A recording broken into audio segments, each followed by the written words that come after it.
Hello! Hello everyone! It's me, Jack Panda. Well, the panda is supposed to be silent, but I keep forgetting that, because I'm just getting too used to it. Anyway, hiya! How are you all doing tonight? And hiya, Nova!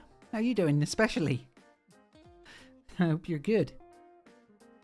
Right, so yeah, today was going to be a further reading of Hitchhiker's Guide. It was going to be chapter 21 onwards. And then once I'm done with Hitchhiker's Guide, or part 2 anyway, Hitchhiker's Guide part 2, I'll move on to the Red Dwarf book. And I'm good, thank you. I'm excited. Kind of, also nervous, because I'm a little bit nervous about having to do so many accents. Oh, thank you. It's a lovely compliment. Thank you very much. I always try to do my best, so it means a lot that you like it. So thank you. And I think that's about it, really. You don't have anything new to share, just those 2 books planned. And last we left off in Hitchhiker's Guide, they had just left the restaurant at the end of the universe, having watched the universe implode. And they had stolen a perfectly black obsidian ship that was black all over and inside, and all the controls and all the lights were black. Sorry, started thinking of the paint it black thing. Anyway. Oh, well, thank you for coming by anyway, and hope you enjoy while you're here. And the ship they had gotten on, had stolen, had been set into autopilot, so they were going to end up plummeting headfirst into a sun. And that's where we left off. So, without further ado, we'll get going. So, oh, and maybe I'll turn down the music just a bit, or is the music okay? I think it's okay. Yeah. Okay, so, Chapter 21. Down on the dry, red world of Kakrafoon, in the middle of the vast, woodlit desert, the stage technicians were testing the sound system. That is to say, the sound system was in the desert, not the stage technicians. They had retreated to the safety of the disaster area's giant control ship, which hung in orbit some 400 miles above the surface of the planet. God damn. Turned that off. Sorry. Which hung 400 miles above the surface of the planet, and they were testing the sound system from there. Anyone within 5 miles of the speaker silos wouldn't have survived the tuning up.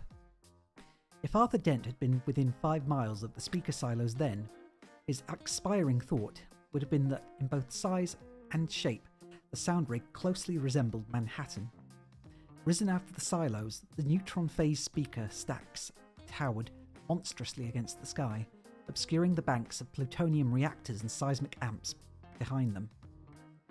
Buried deep in concrete bunkers beneath the city of the speakers lay the instruments that the musicians would control from their ship.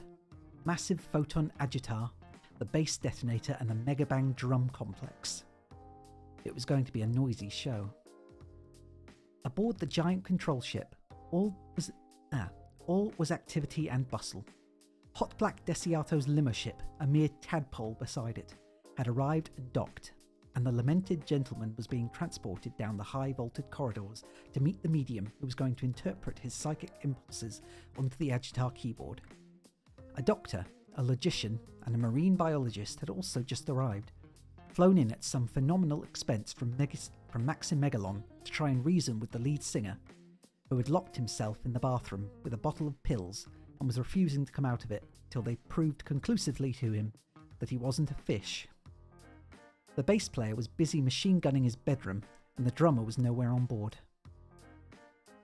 Frantic inquiries led to the discovery that he was standing on a beach on Santraganius V5, over 100 light years away, where, he claimed, he had been happy over half an hour now and found a small stone that would be his friend.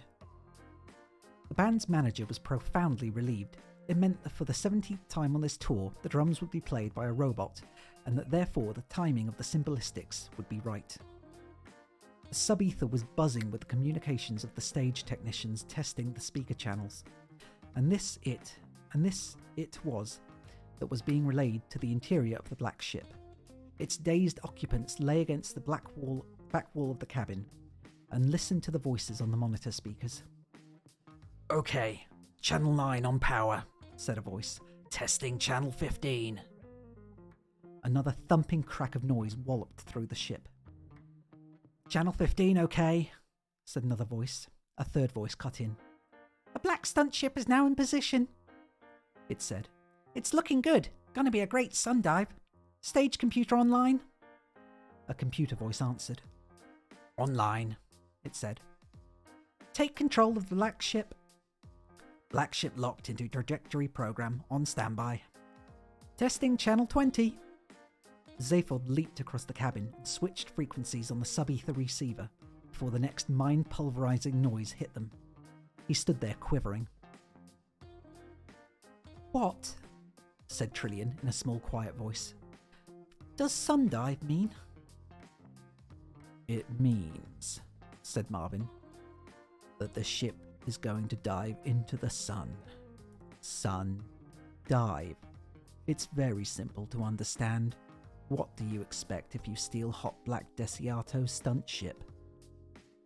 "How do you know," said Zaphod in a voice that would make a vegan snow lizard feel chilly, "that this is Hot Black Desiato's stunt ship?" "Simple," said Marvin. "I parked it for him." Why didn't you tell us?" "You said you wanted excitement and adventure and really wild things." "This is awful," said Arthur unnecessarily in the pause which followed. "That's what I said," confirmed Marvin. On a different frequency, the sub-ether receiver had picked up a public broadcast which now echoed round the cabin. "Fine weather for the concert here this afternoon. I'm standing here in front of the stage," the reporter lied. "In the middle of the roodlit desert, with the aid of hyperbinoptic glasses. I can just make out the huge audience cowering there on the horizon all around me. Behind me, the speaker stacks rise like a sheer cliff face, and high above me the sun is shining away and I don't know what's going to hit it. The environmentalist lobby do know what's going to hit it, and they claim that the concert will cause earthquakes, tidal waves, hurricanes, irreparable damage to the atmosphere, and all the usual things that environmentalists usually go on about. But I've just had a report that a representative of disaster area met with the environmentalists at lunchtime and had all of them shot, so now nothing lies in the way of..." Zaphod switched it off. He turned to Ford. "You know what I'm thinking?" "I think you're thinking it's time we get off this ship." "I think you're right," said Zaphod. "I think you're right," said Ford.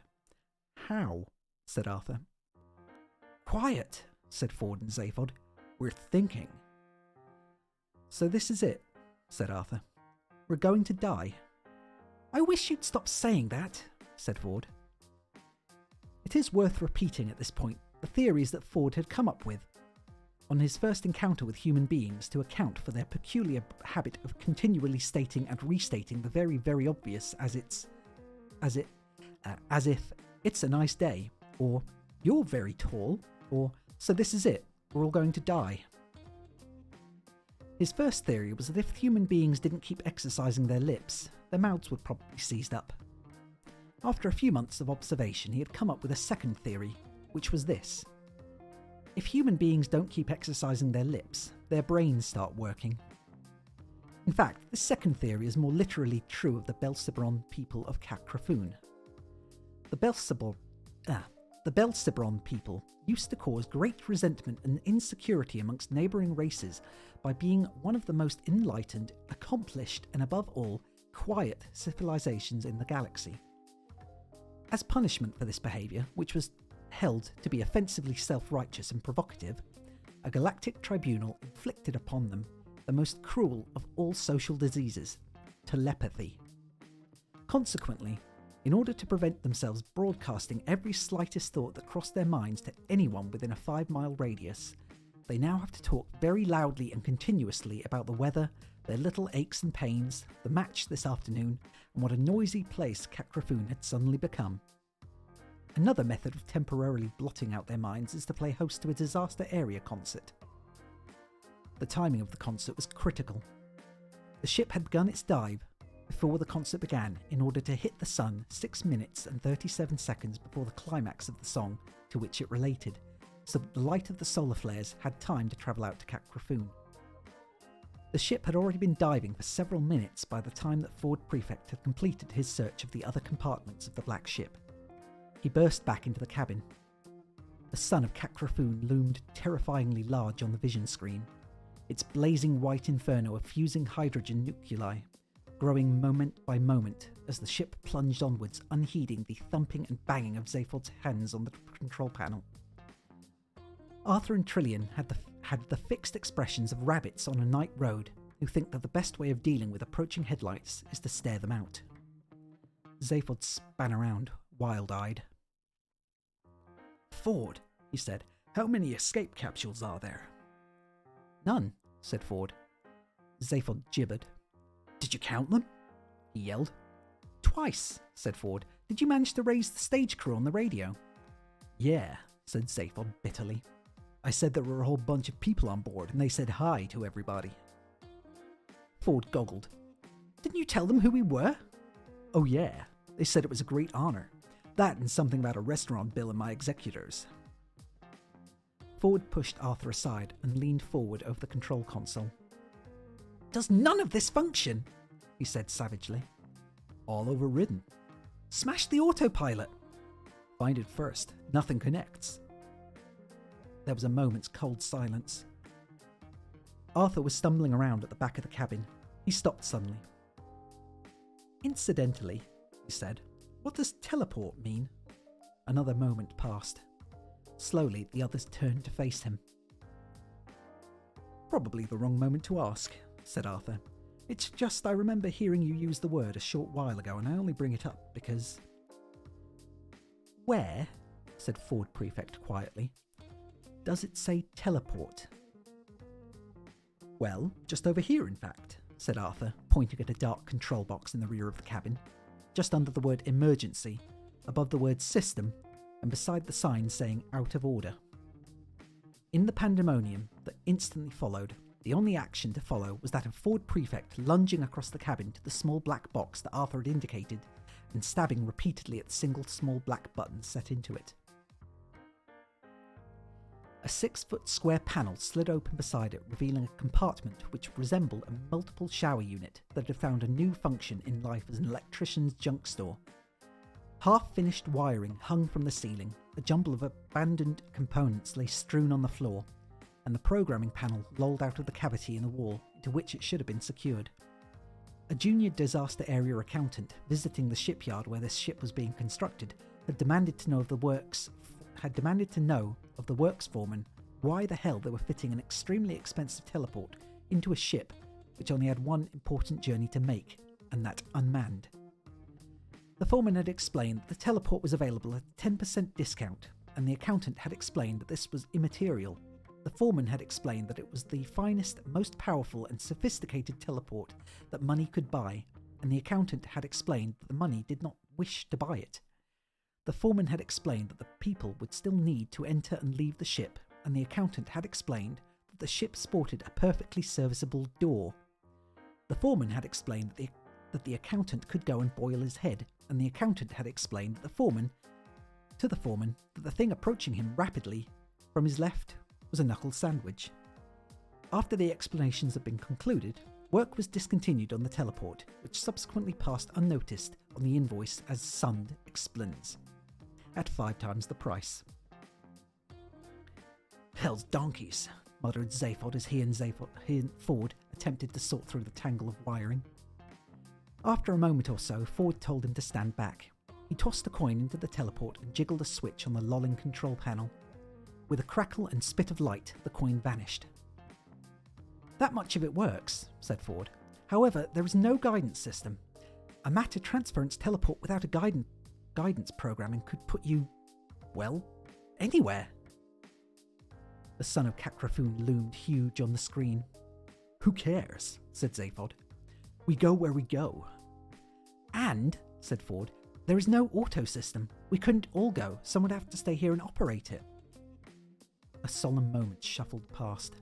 The sun loomed larger and larger. "Hey, Marvin, kid," said Zaphod brightly. "How you doing?" "Very badly, I suspect," muttered Marvin. A shortish while later, the concert on Kakrafoon reached an unexpected climax. The black ship with its single morose occupant had plunged on schedule into the nuclear furnace of the sun. Massive solar flares licked out from it millions of miles into space, thrilling and in a few cases spilling the dozen or so flare riders who had been coasting close to the surface of the sun in the anticipation of the moment.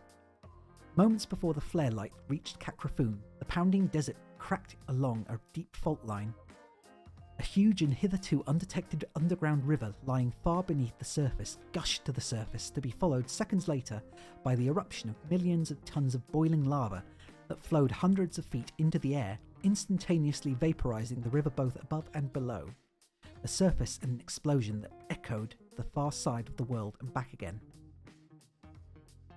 Those very few who witnessed the event and survived swear that the whole 100,000 square miles of the desert rose into the air like a mile-thick pancake, flipped itself over and fell back down. At that precise moment, the solar radiation and the flares filtered through the clouds of vaporized water and struck the ground. A year later, the 100,000 square mile desert was thick with flowers. The structure of the atmosphere around the planet was subtly altered. The sun blazed less harshly in the summer, the cold bit less bitterly in the winter, pleasant rain fell more often, and slowly the desert world of Kakrafoon became a paradise. Even the telepathic power with which the people of Kakrafoon had been cursed was permanently dispersed by the force of the explosion. A spokesman for the disaster area, the one who had all the environmentalists shot, was later quoted as saying that it had been a good gig. "Hey, Pear, how you doing?" Many people spoke movingly of the healing power of music.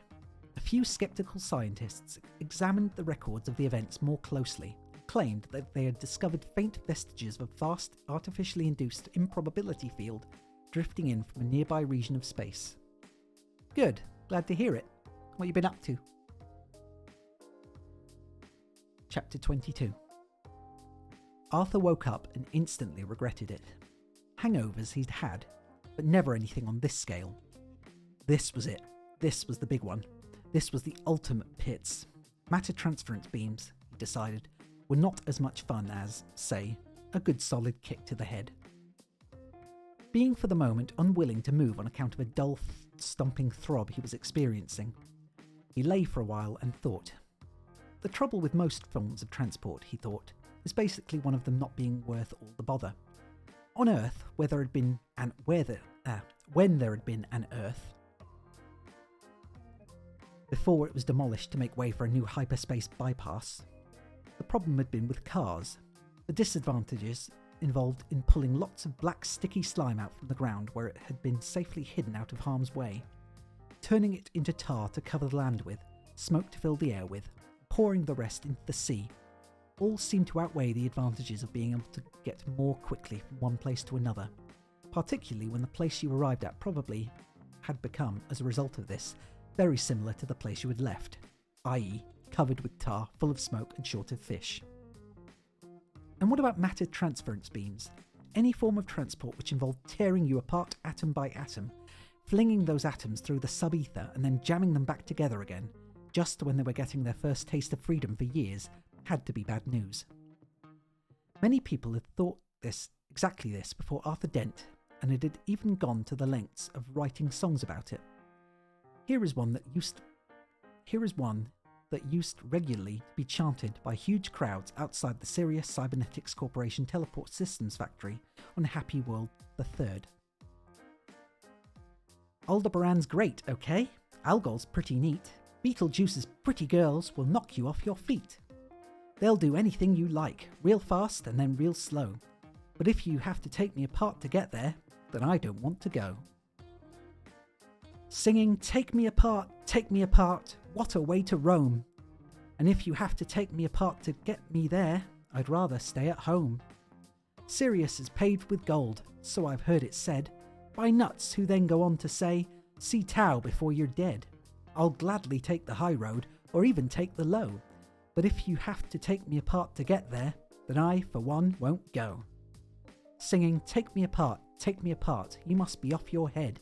And if you try to take me apart to get me there, I'll stay right here in bed.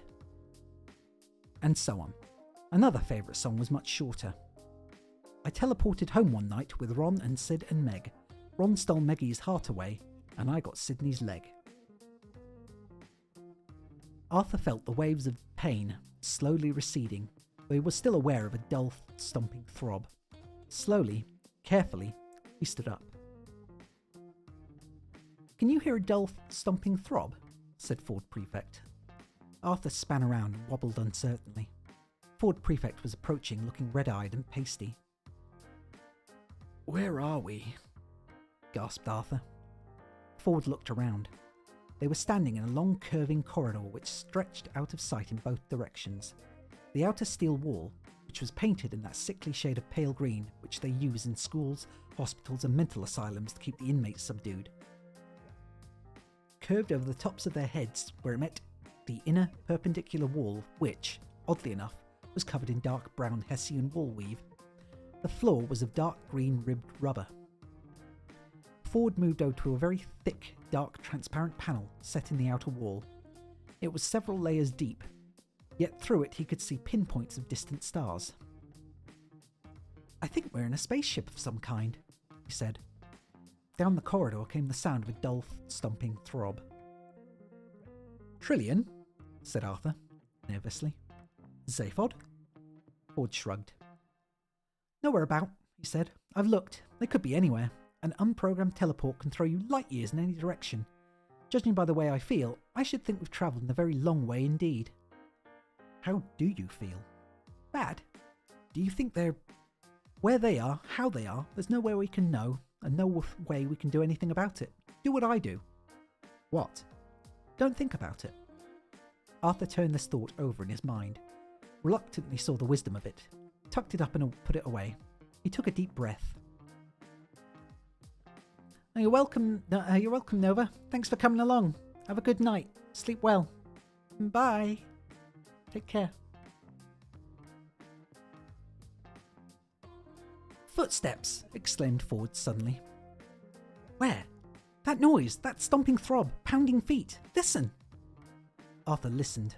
The noise echoed around the corridor at them from an indeterminate distance. It was the muffled sound of pounding footsteps, and it was noticeably louder. "Let's move," said Ford sharply. They both moved in opposite directions. "Not that way," said Ford. "That's where they're coming from." "No, it's not," said Arthur. "They're coming from that way." "They're not. They're..." They both stopped. They both turned. They both listened intently. They both agreed with each other. They both set off in opposite directions again. Fear gripped them. From both directions, the noise was getting louder. A few yards to the left, another corridor ran at right angles to the inner wall. They ran to it and hurried along it. It was dark, immensely long, and they passed down it. Gave them the impression, and as they passed down it, it gave them the impression that it was getting colder and colder. Other corridors gave off it to the left and right, each very dark, each subjugating them to sharp blasts of icy air as they passed. They stopped for a moment in alarm. The further down the corridor they went, the louder became the sound of pounding feet. They pressed themselves back against the cold wall and listened furiously. The cold and dark and drumming of disembodied feet was getting to them badly. Ford shivered, partly with the cold, but partly with the memories of stories his favourite mother used to tell him when he was a mere slip of a Beetlejuicean, ankle-high to an Acturian mega-grasshopper. Stories of dead ships, haunted hulks that roamed restlessly around the obscure regions of deep space, infested with demons and the ghosts of forgotten crews. Stories of incautious travellers who found and entered such ships. Stories of them. Ford remembered the brown Hessian wool weave in the first corridor and pulled himself together. However, ghosts and demons may choose to decorate their death hulks, he thought to himself. He would lay any money you liked it wasn't with Hessian wool weave. He grasped Arthur by the arm. "Back the way we came," he said firmly, and they started to retrace their steps. A moment later, they leaped like startled lizards down the nearest corridor junction as the owners of the drumming feet suddenly hove into view directly in front of them.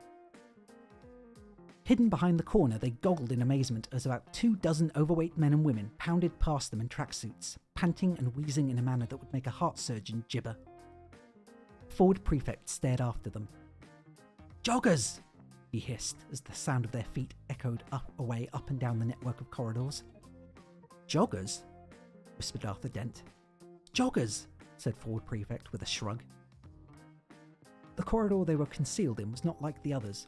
It was very short and ended at a large steel door. Ford examined it, discovered the opening mechanism that pushed it wide. The first thing that hit their eyes was what appeared to be a coffin, and the next 4,999 things that hit their eyes were also coffins. Chapter 23. The vault was low-ceilinged, dimly lit and gigantic. At the far end, about 300 yards away, an archway led through to what appeared to be a similar chamber, similarly occupied. Ford Prefect let out a low whistle as he stepped down the floor of the vault. "Wild," he said. "What's so great about dead people?" asked Arthur, nervously stepping down after him. "Dunno," said Ford. "Let's find out, shall we?" On closer inspection, the coffins seemed to be more like sarcophagi. They stood about waist high and were constructed of what appeared to be white marble, which is almost certainly what it was, something that only appeared to be white marble. The tops were semi-translucent, and through them could dimly be perceived the features of their late and presumably lamented occupants. They were humanoid and had clearly left the troubles of whatever world it was they came from far behind them, but beyond that little else could be discerned. Rolling slowly around the floor between the sarcophagi was a heavy, oily white gas which Arthur at first thought might be there to give the place a little atmosphere, until he discovered that it also froze his ankles. The sarcophagi, too, were intensely cold to the touch. Ford suddenly crouched down beside one of them. He pulled a corner of his towel out of his satchel and started to rub furiously at something. "Look, there's a plaque on this one," he explained to Arthur. "It's frosted over." He rubbed the frost clear and examined the engraved characters. To Arthur, they looked like the footprints of a spider that had one too many of whatever it is that spiders have on a night out. But Ford instantly recognised an early form of galactic Easer-reed. It says, "Golfrencham Arc Fleet, Ship B, Hold 7, Telephone Sanitizer 2nd Class," and a serial number. "A telephone sanitizer?" said Arthur. "A dead telephone sanitizer? Best kind. But what's he doing here?" Ford peered through the top at the figure within. "Not a lot," he said, and suddenly flashed one of those grins of his, which had always made people think he'd been overdoing things recently and he should get some rest. He scampered over to another sarcophagus, a moment's brisk towel work, and he announced, "This one's a dead hairdresser. Hoopy!" The next sarcophagus revealed itself to be the last resting place of an advertising account executive. The one after that contained a second-hand car salesman, 3rd class. An inspection hatch let into the floor suddenly caught Ford's attention, and he squatted down to unfasten it, thrashing away at the clouds of freezing gas that threatened to envelope him. A thought occurred to Arthur. "If these are just coffins," he said, "why are they kept so cold? Or indeed, why are they kept anyway?" said Ford, tugging the hatchway open. The gas poured down through it. "Why, in fact, is anyone going to all the trouble and expense of carting 5,000 dead bodies through space?" 10,000, said Arthur, pointing at the archway through which the next chamber was dimly visible. Ford stuck his head down through the floor hatchway. He looked up again. 15,000, he said. "There's another lot down here." 15 million, said a voice. "That's a lot," said Ford. A lot. "Turn around slowly," barked the voice, "and put your hands up. Any other move and I blast you into tiny, tiny bits." "Hello," said Ford, turning around slowly, putting his hands up and not making any other move. "Why," said Arthur Dent, "isn't anyone ever pleased to see us?" Standing silhouetted in the doorway through which they had entered the vault was the man who wasn't pleased to see them. His displeasure was communicated partly by the barking, hectoring quality of his voice, and partly by the viciousness which he waved a long silver killer's app gun at them. The designer of the gun had clearly not been instructed to beat about the bush. Make it evil, he'd been told. Make it totally clear that this gun has a right end and a wrong end. Make it totally clear to anyone standing at the wrong end that things are going badly for them. If that means sticking all sorts of spikes and prongs and blackened bits all over it, then so be it. This is not a gun for hanging out over the fireplace or sticking in the umbrella stand. It is a gun for going out and making people miserable with. Ford and Arthur looked at the gun unhappily. The man with the gun moved from the door and circled round them. As he came into the light, they could see his black and gold uniform on which the buttons were so highly polished that they shone with an intensity that would have made an approaching motorist flash his lights in annoyance. He gestured at the door. Out, he said. People who can supply that amount of firepower don't need to supply verbs as well. Ford and Arthur went out, closely followed by the wrong end of the killer's app gun and the buttons.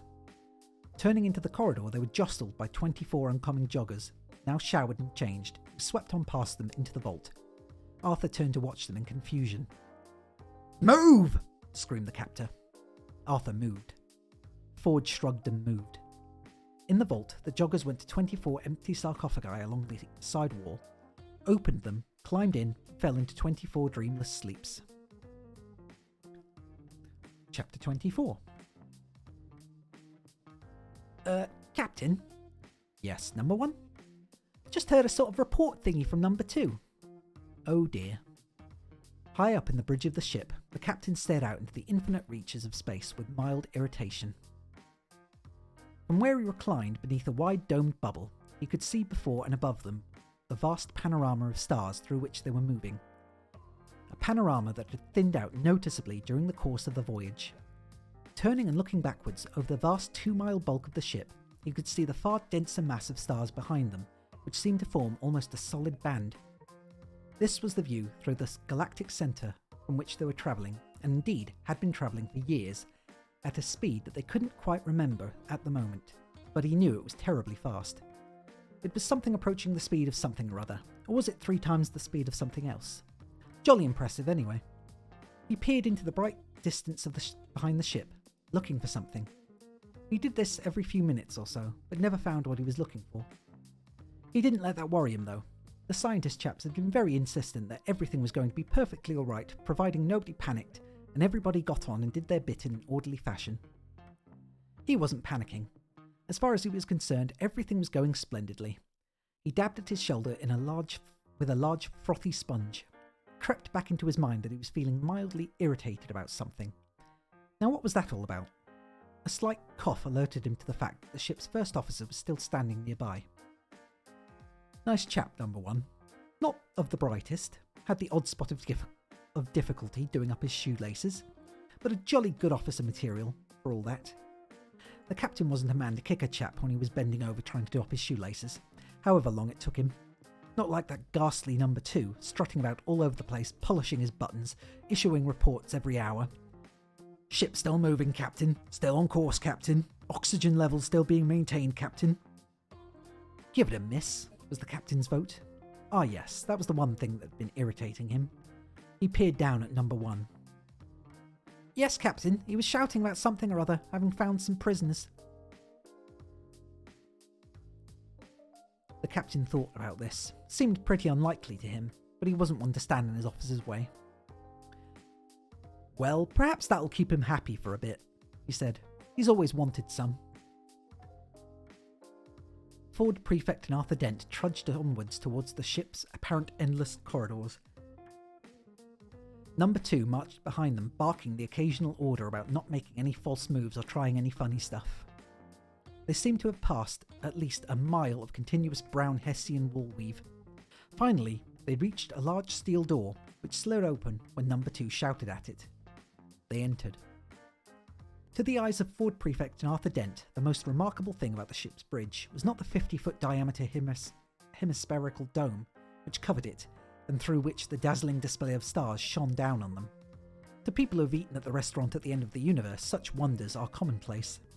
Nor was it the bewildering array of instruments that crowded the long circumferential wall around them. To Arthur, this was exactly what spaceships were traditionally supposed to look like, and to Ford it looked thoroughly antiquated. It confirmed his suspicions that Disaster Area stunt ship had taken them back at least 1 million, if not 2 million, years before their own time. No, the thing that really caught them off balance was the bath. The bath stood on a 6-foot pedestal of rough-hewn blue water crystal, and was of a baroque monstrosity not often seen outside of the Maximegalon Museum of Diseased Imaginings. An intestinal jumble of plumbing had been picked out in gold leaf rather than decently buried at midnight in an unmarked grave. The taps and shower attachment would have made a gargoyle jump. As the dominant centrepiece of a starship bridge, it was terribly wrong, and it was with the embittered air of a man who knew this that Number 2 approached it. "Captain, sir," he shouted through clenched teeth, a difficult trick, but he'd had years during which to perfect it. A large genial face and a genial foam-covered arm popped up above the rim of the monstrous bath. "Ah, hello, Number 2, said the captain, waving a cheery sponge. "Having a nice day?" Number 2 snapped even further to attention than he already was. "I have brought you the prisoners I located in Freezer Base 7, sir," he yapped. Ford and Arthur coughed in confusion. Hello," they said. The captain beamed at him. So Number 2 really had found some prisoners. Well, good for him, thought the captain. Nice to see a chap doing what he's best at. "Oh, hello there," he said to them. "Excuse me not getting up. Having a quick bath. Well, gin tonics all around then. Look in the fridge, Number 1. "Certainly, sir." It is a curious fact, and one to which no one knows quite how much importance to attach, that something like 85% of all known worlds in the galaxy, be they primitive or highly advanced, have invented a drink called gin tonics, or GNNTNX, or Ginond Onyx, or any one of 1,000 or more variations of the same phonetic theme. The drinks themselves are not the same, and vary between the Simovian Chinato Minigs, which is ordinary water served at a slightly above room temperature, and the Gargrakanen Zin Antonix, which kills cows at 100 paces, and the fact that one common factor between all of them, beyond the fact that their names sound the same, is that they were all invented and named before the worlds concerned made contact with any other worlds. What can be made of this fact? It exists in total isolation. As far as any theory of structural linguistics is concerned, it is right off the graph, and yet it persists.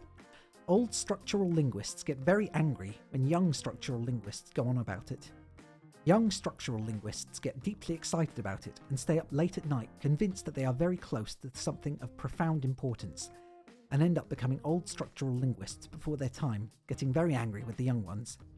Structural linguists is an bitterly divided and unhappy discipline, and a large number of practitioners spend too many nights drowning their problems in Uzungin Zodas. Number 2 stood before the captain's bathtub, trembling with frustration. "Don't you want to interrogate the prisoners, sir?" he squealed. The captain peered at him in bemusement. "Why on Gothrasham would I do that?" he asked. "To get information out of them, sir, to find out why they came here." "Oh, no, said the captain. "I expect they just dropped in for a quick gin and tonics, don't you?" "But sir, they're my prisoners. I must interrogate them." The captain looked at them doubtfully. "Oh, all right," he said. "If you must, ask them what they want to drink." A hard, cold gleam came into Number 2's eyes. He advanced slowly on Ford Prefect and Arthur Dent. "All right, you scum," he growled. "You vermin." He jabbed Ford with a killer's app gun. "Steady on, Number 2, admonished the captain gently. "What do you want to drink?" Number 2 screamed. "Well, the gin and tonic sounds very nice to me," said Ford. "What about you, Arthur?" Arthur blinked. "What? Oh, yes," he said. "With ice or without?" bellowed Number 2. "Oh, with, please." "Lemon?" "Yes, please," said Ford. "And do you have any of those little biscuits? You know, the cheesy ones?" "I'm asking the questions," howled Number 2, his body quaking with apoplectic fury. Number 2, said the captain softly. "Sir?" "Push off, would you? There's a good chap. I'm trying to have a relaxing bath."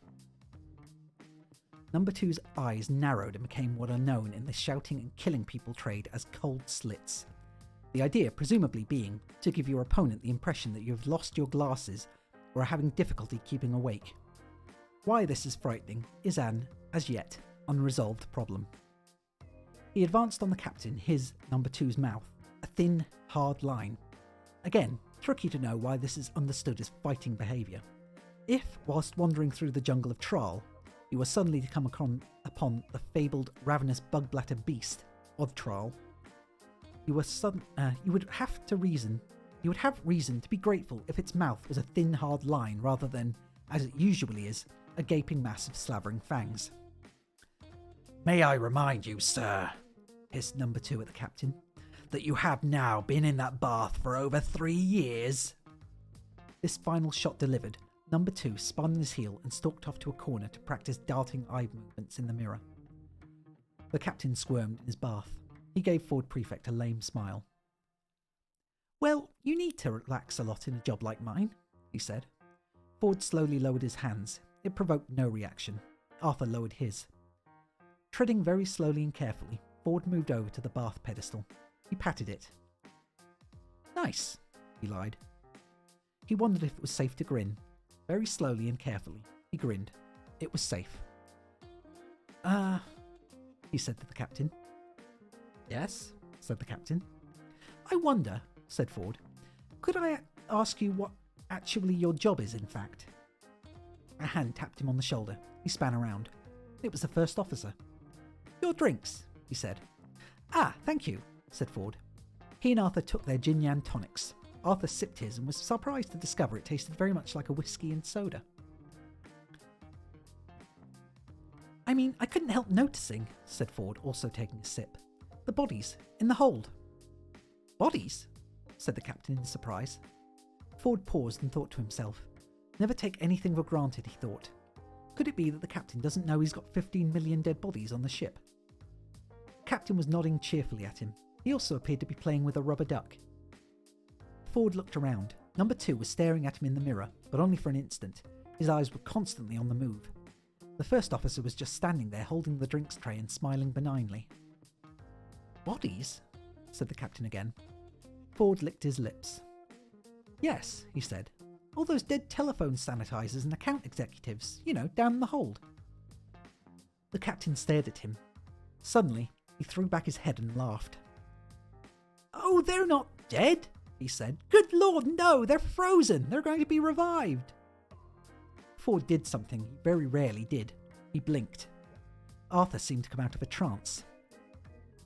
"You mean you've got a hold full of frozen hairdressers?" he said. "Oh yes," said the captain. "Millions of them. Hairdressers, tired TV producers, insurance salesmen, personnel officers, security guards, public relations executives, management consultants, you name them. We're going to colonize another planet." Ford wobbled very slightly. "Exciting, isn't it?" said the captain. "What, with that lot?" said Arthur. Now don't misunderstand me," said the captain. "We're just one of the ships in the Ark fleet. We're the B Ark, you see. Sorry, could I just ask you to run a bit more hot water for me?" Arthur obliged, and a cascade of pink frothy water swirled around the bath. The captain let out a sigh of pleasure. "Thank you so much, my dear fellow. Do help yourselves to more drinks, of course." Ford tossed down his drink, took the bottle from the first officer's tray and refilled his glass to the top. "What," he said, "is a B Ark?" "This is," said the captain and swished the foamy water around joyfully with the duck. "Yes," said Ford, "but... Well, what happened, you see, was," said the captain, "our planet, the world from which we have come, was, so to speak, doomed." "Doomed?" "Oh yes, so what everyone thought was, let's pack the whole population to some giant spaceships and go settle on another planet." Having told this much of his story, he settled back with a satisfied grunt. "You mean a less doomed one?" promoted Arthur. "What did you say, dear fellow?" "A less doomed planet you were going to settle on." "Are going to settle on, yes. So it was decided to build 3 ships, you see. 3 arcs in space, and I'm not boring you, am I?" No, said Falk firmly. "It's fascinating. It's delightful," reflected the captain, "to have something else to talk to for a change." Number two's eyes darted feverishly around the room again, and then settled back on the mirror like a pair of flies briefly distracted from their favourite prey of months-old meat. Trouble with a long journey like this is, continued the captain, is that you end up just talking to yourself a lot, which just gets terribly boring, because half the time you know what you're going to say next. Only half the time? Asked Arthur in surprise. The captain thought to himself for a moment. Yes, about half, I'd say. Anyway, where's the soap? He fished around and found it. Yes, so anyway, he resumed, the idea that the first ship, the A ship, would get all the brilliant leaders, the scientists, the great artists, you know, all the achievers, and into the third or C ship would go all the people who did the actual work, who made things, who did things, and then into the B ship, that's us, would go everyone else, the middlemen, you see. He smiled happily at them. And we were sent off first, he concluded and hummed a little bathing tune. The little bathing tune, which was composed for him by one of his world's most exciting, prolific jingle writer, who was currently asleep in hold 36, some 900 yards behind them, covered what would otherwise have been an awkward moment of silence. Ford and Arthur shuffled their feet and furiously avoided each other's eyes. Said Arthur after a moment. What exactly was it that was wrong with your planet, then? Oh, it was doomed, as I said, said the captain. Apparently it was going to crash into the sun or something. Or maybe it was kind of that the moon was going to crash into us. Something of that kind. Absolutely terrifying prospect, whatever it was. Oh, said the first officer suddenly. I thought the planet was going to be invaded by a gigantic swarm of 12-foot piranha bees. Wasn't that it? Number two span around, eyes ablaze with a cold, hard light that only comes with the amount of practice he was prepared to put in. That's not what I was told, he hissed. My commanding officer told me that the entire planet was in imminent danger of being eaten by an enormous mutant star goat. Oh, really? Said Ford Prefect. Yes, a monstrous creature from the pit of hell with scything teeth 10,000 miles long, breath that would boil oceans, claws that could tear continents from their roots, 1,000 eyes that burned like the sun, slavering jaws 1,000,000 miles across, a monster such as you have never, ever. And they made sure they sent you lot off first, did they? Inquired Arthur. Oh yes, said the captain. Well, everyone said very nicely, I thought, that it was very important for morale to feel that they would be arriving on a planet where they could be sure of a good haircut and where the phones were clean. Oh yes, agreed Ford. I can see that would be very important. And the other ships, they followed on after you, did they? For a moment, the captain did not answer. He twisted round in his bath and gazed backwards over the huge bulk of the ship towards the bright galactic centre. He squinted into the inconceivable distance. Ah, well, it's funny you should say that, he said, and allowed himself a slight frown at Ford Prefect. Because, curiously enough, we haven't heard a peep of them since we left 5 years ago. But they must be behind us somewhere. He peered off into the distance again. Ford peered with him, gave a thoughtful frown. Unless, of course, he said softly, they were eaten by the goat. Ah, yes, said the captain with a slight hesitancy creeping into his voice. The goat. His eyes passed over the solid shapes of the instruments and computers that lined the bridge. They winked away innocently at him. He stared out at the stars, but none of them said a word. He glanced at his first and second officers, but they seemed lost in their own thoughts for a moment. He glanced at Ford Prefect, who raised his eyebrows at him. It's a funny thing, you know, said the captain at last, but now that I actually come to tell the story to someone else, I mean, does it strike you as odd, number two? Said number two. Well, said Ford, I can see you've got a lot of things you're going to talk about, so thanks for the drinks, then if you could sort of drop us off at the nearest convenient planet. Ah, well, that's a little difficult, you see, said the captain, because our trajectory thing was preset before we left Golgafrosium. I think partly because I'm not very good with figures. You mean we're stuck here on this ship? Exclaimed Ford, suddenly losing patience with the whole charade.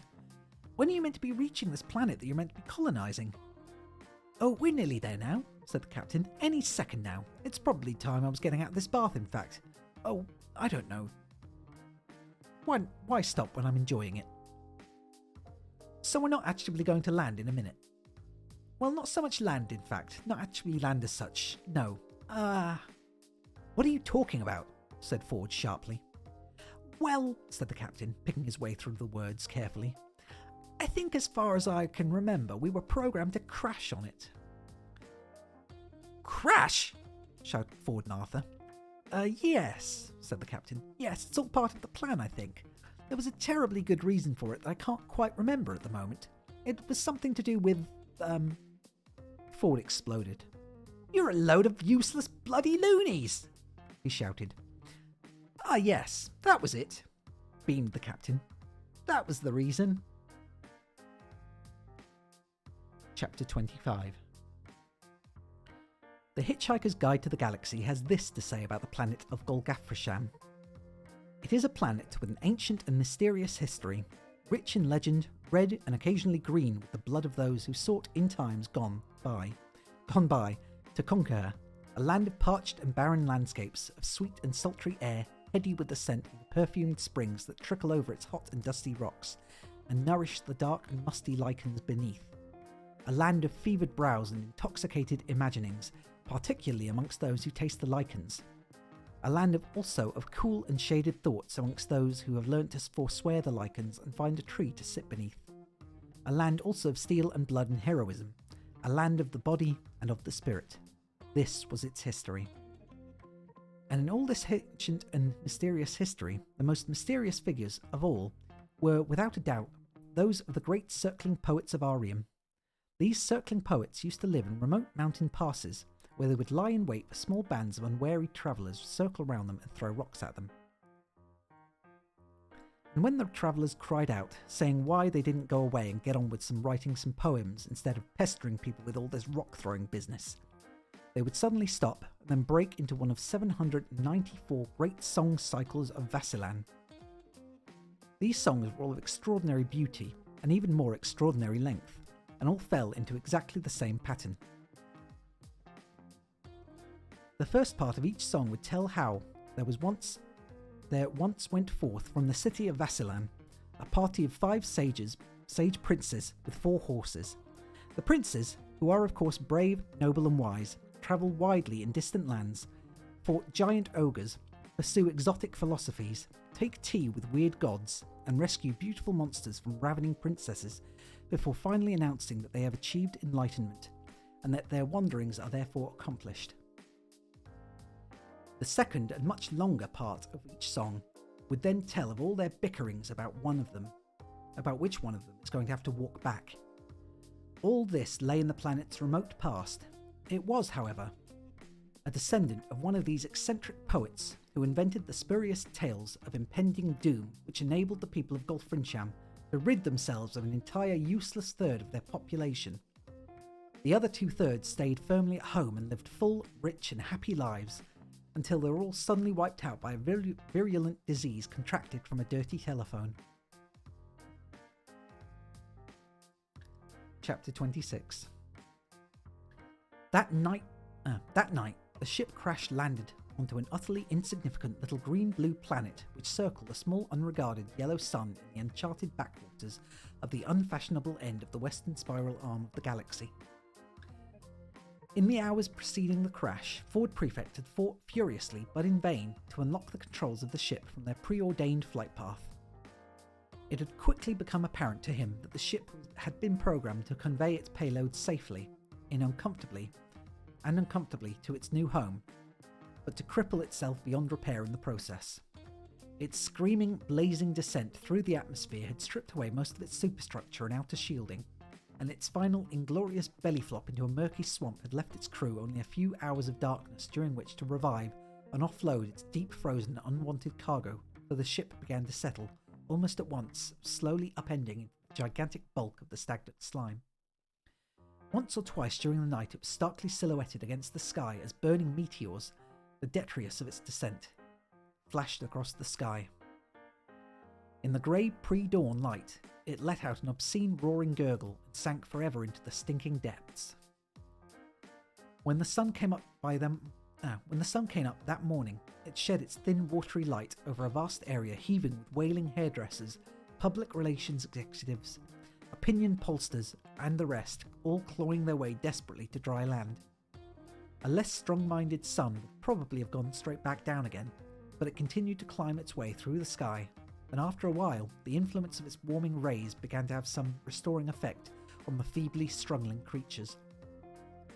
Countless numbers had, unsurprisingly, been lost to the swamp in the night, and the millions more had been sucked down with the ship, but those that survived had still numbered hundreds of thousands, and as the day wore on, they crawled out over the surrounding countryside, each looking for a few square feet of solid ground on which to collapse and recover from their nightmare ordeal.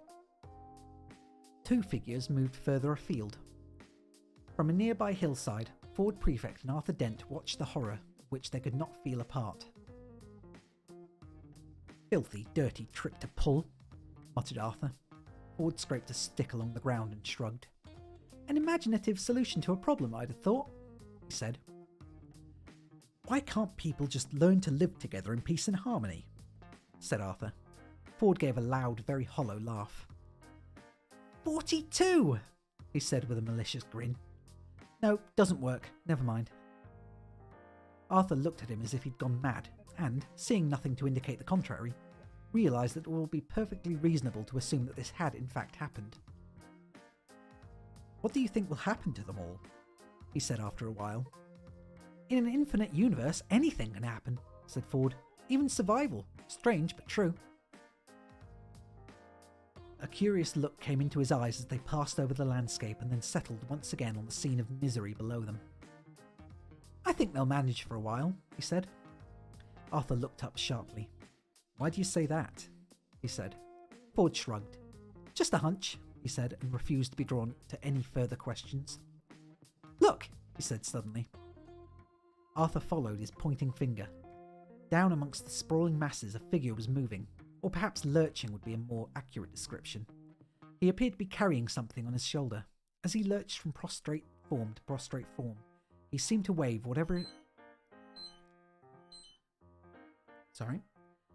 As he lurched from prostrate form to prostrate form, he seemed to wave whatever the something was at them in a drunken fashion. After a while, he gave up the struggle and collapsed in a heap. Arthur had no idea what this was meant to mean to him. "Movie camera," said Ford. "Recording the historic movement."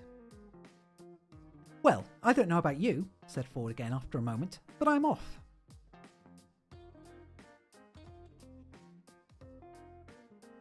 He sat a while in silence. After a while, this seemed to require comment. When you say you're off, what do you mean exactly?" said Arthur. "Good question," said Ford. "I'm getting total silence." Looking over his shoulder, Arthur saw that he was twiddling with knobs in a small box. Ford had already introduced this box as sub-ether sensomatic, but Arthur had merely nodded absently and not pursued the matter. In his mind, the universe still divided into two parts, the Earth and everything else. The Earth having been demolished to make way for a new hyperspace bypass meant that this view of things was a little lopsided, but Arthur tended to cling to the lopsidedness as his last remaining contact with his home. Sub-ether sensomatics belonged firmly in the everything else category. "Not a sausage," said Ford, shaking the thing. "Sausage," thought Arthur to himself as he gazed listlessly at the primitive world about him. "What I wouldn't give for a good Earth sausage." "Would you believe," said Ford in exasperation, "that there are no transmissions of any kind within light years of this benighted tip? Are you listening to me?" "What?" said Arthur. "We're in trouble," said Ford. "Oh," said Arthur. This sounded like month-old news to him. "Until we pick up anything on this machine," said Ford, "our chances of getting off this planet are zero. It may be some freak standing wave effect in the planet's magnetic field, in which case we just travel around and round until we find a clear reception area. Coming?" He picked up his gear and strode off. Arthur looked down the hill. The man with the movie camera had struggled back up to his feet just in time to film one of his colleagues collapsing. Arthur picked a blade of grass and strode off after Ford. Chapter 27. "I trust you had a pleasant meal," said Zarniwoop to Zaphod and Trillian as they rematerialised on the bridge of the starship Heart of Gold and lay panting on the floor. Zaphod opened some eyes and glowered at him. "You!" He spat. He staggered to his feet and stomped off to find a chair to slump into. He found one and slumped into it. "I have programmed the computer with the improbability coordinates pertinent to our journey," said Zarniwoop. "We will arrive there very shortly. Meanwhile, why don't you relax and prepare yourself for the meeting?" Zaphod said nothing, got up again and marched over to a small cabinet from which he pulled a bottle of old Jenk's spirit. He took a long pull at it. "And when this is all done," said Zaphod savagely, "it's done, all right? I'm free to go and do what the hell I like lie on beaches and stuff." "It depends on what transpires from the meeting," said Zarniwoop. "Zaphod, who is this man?" said Trillian shakily, wobbling to her feet. "What's he doing here? Why is he on our ship?" "He's a very stupid man," said Zaphod, "who wants to meet the man who rules the universe." "Ah," said Trillian, taking the bottle from Zaphod and helping herself. "A social climber." Chapter 28. The major problem, one of the major problems, for there are several, one of the many major problems with governing people is that of whom you get to do it, or rather of who manages to get people to let them do it to them. To summarise, it is a well-known fact that the people who most want to rule people are, ipso facto, those least suited to do it. To summarise the summary, anyone who is capable of getting themselves made president should on no account be allowed to do the job. To summarise the summary of the summary, people are a problem. And so is this situation we find, a succession of galactic presidents who so much enjoy the fun and palaver of being in power that they very rarely notice that they're not. And somewhere in the shadows behind them, who can possibly rule if no one wants to do it, can be allowed to? Chapter 29. That was quick. On a small obscure world somewhere in the middle of nowhere in particular, nowhere that is that could ever be found, since it is protected by a vast field of improbability to which only 6 men in the galaxy have a key, it was raining. It was bucketing down, and had been for hours. It beat the top of the sea into a mist, it pounded the trees, it churned and slopped a stretch of scrubby land near the sea into a mud bath. The rain pelted and danced on the corrugated iron roof of a small shack that stood in the middle of this patch of scrubby land. It obliterated the small rough pathway that led from the shack down to the seashore, and smashed apart the neat piles of interesting shells which had been placed there. The noise of the rain of the roof of the shack was deafening within, but went largely unnoticed by its occupant, whose attention was otherwise engaged. He was a tall, shambling man with rough straw-coloured hair that was damp from the leaking roof. His clothes were shabby, his back was hunched, and his eyes, though open, seemed closed. In his shack was an old beaten-up armchair, an old scratched table, an old mattress, some cushions and a stove which was small but warm. There was also an old and slightly weather-beaten cat, and this was currently the focus of the man's attention. He bent his shambling form over it. "Pussy, pussy, pussy," he said. "Coochie, coochie, coochie, coochie, coo. Pussy want his fish? Nice piece of fish. Pussy want it?" The cat seemed undecided on the matter. It pawed rather condescendingly at the piece of fish the man was holding out, and then got distracted by a piece of dust on the floor. "Pussy not eat his fish, pussy get thin and waste away, I think," said the man. Doubt crept into his voice. "I imagine this is what will happen," he said, "but how can I tell?" He proffered the fish again. "Pussy think," he said, "eat fish or not eat fish. I think it is better if I don't get involved." He sighed. "I think fish is nice, but then I think that rain is wet, so who am I to judge?"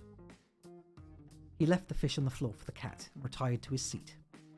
"Ah, I seem to see you eating it," he said at last, as the cat exhausted the entertainment possibilities of the speck of dust and pounced onto the fish.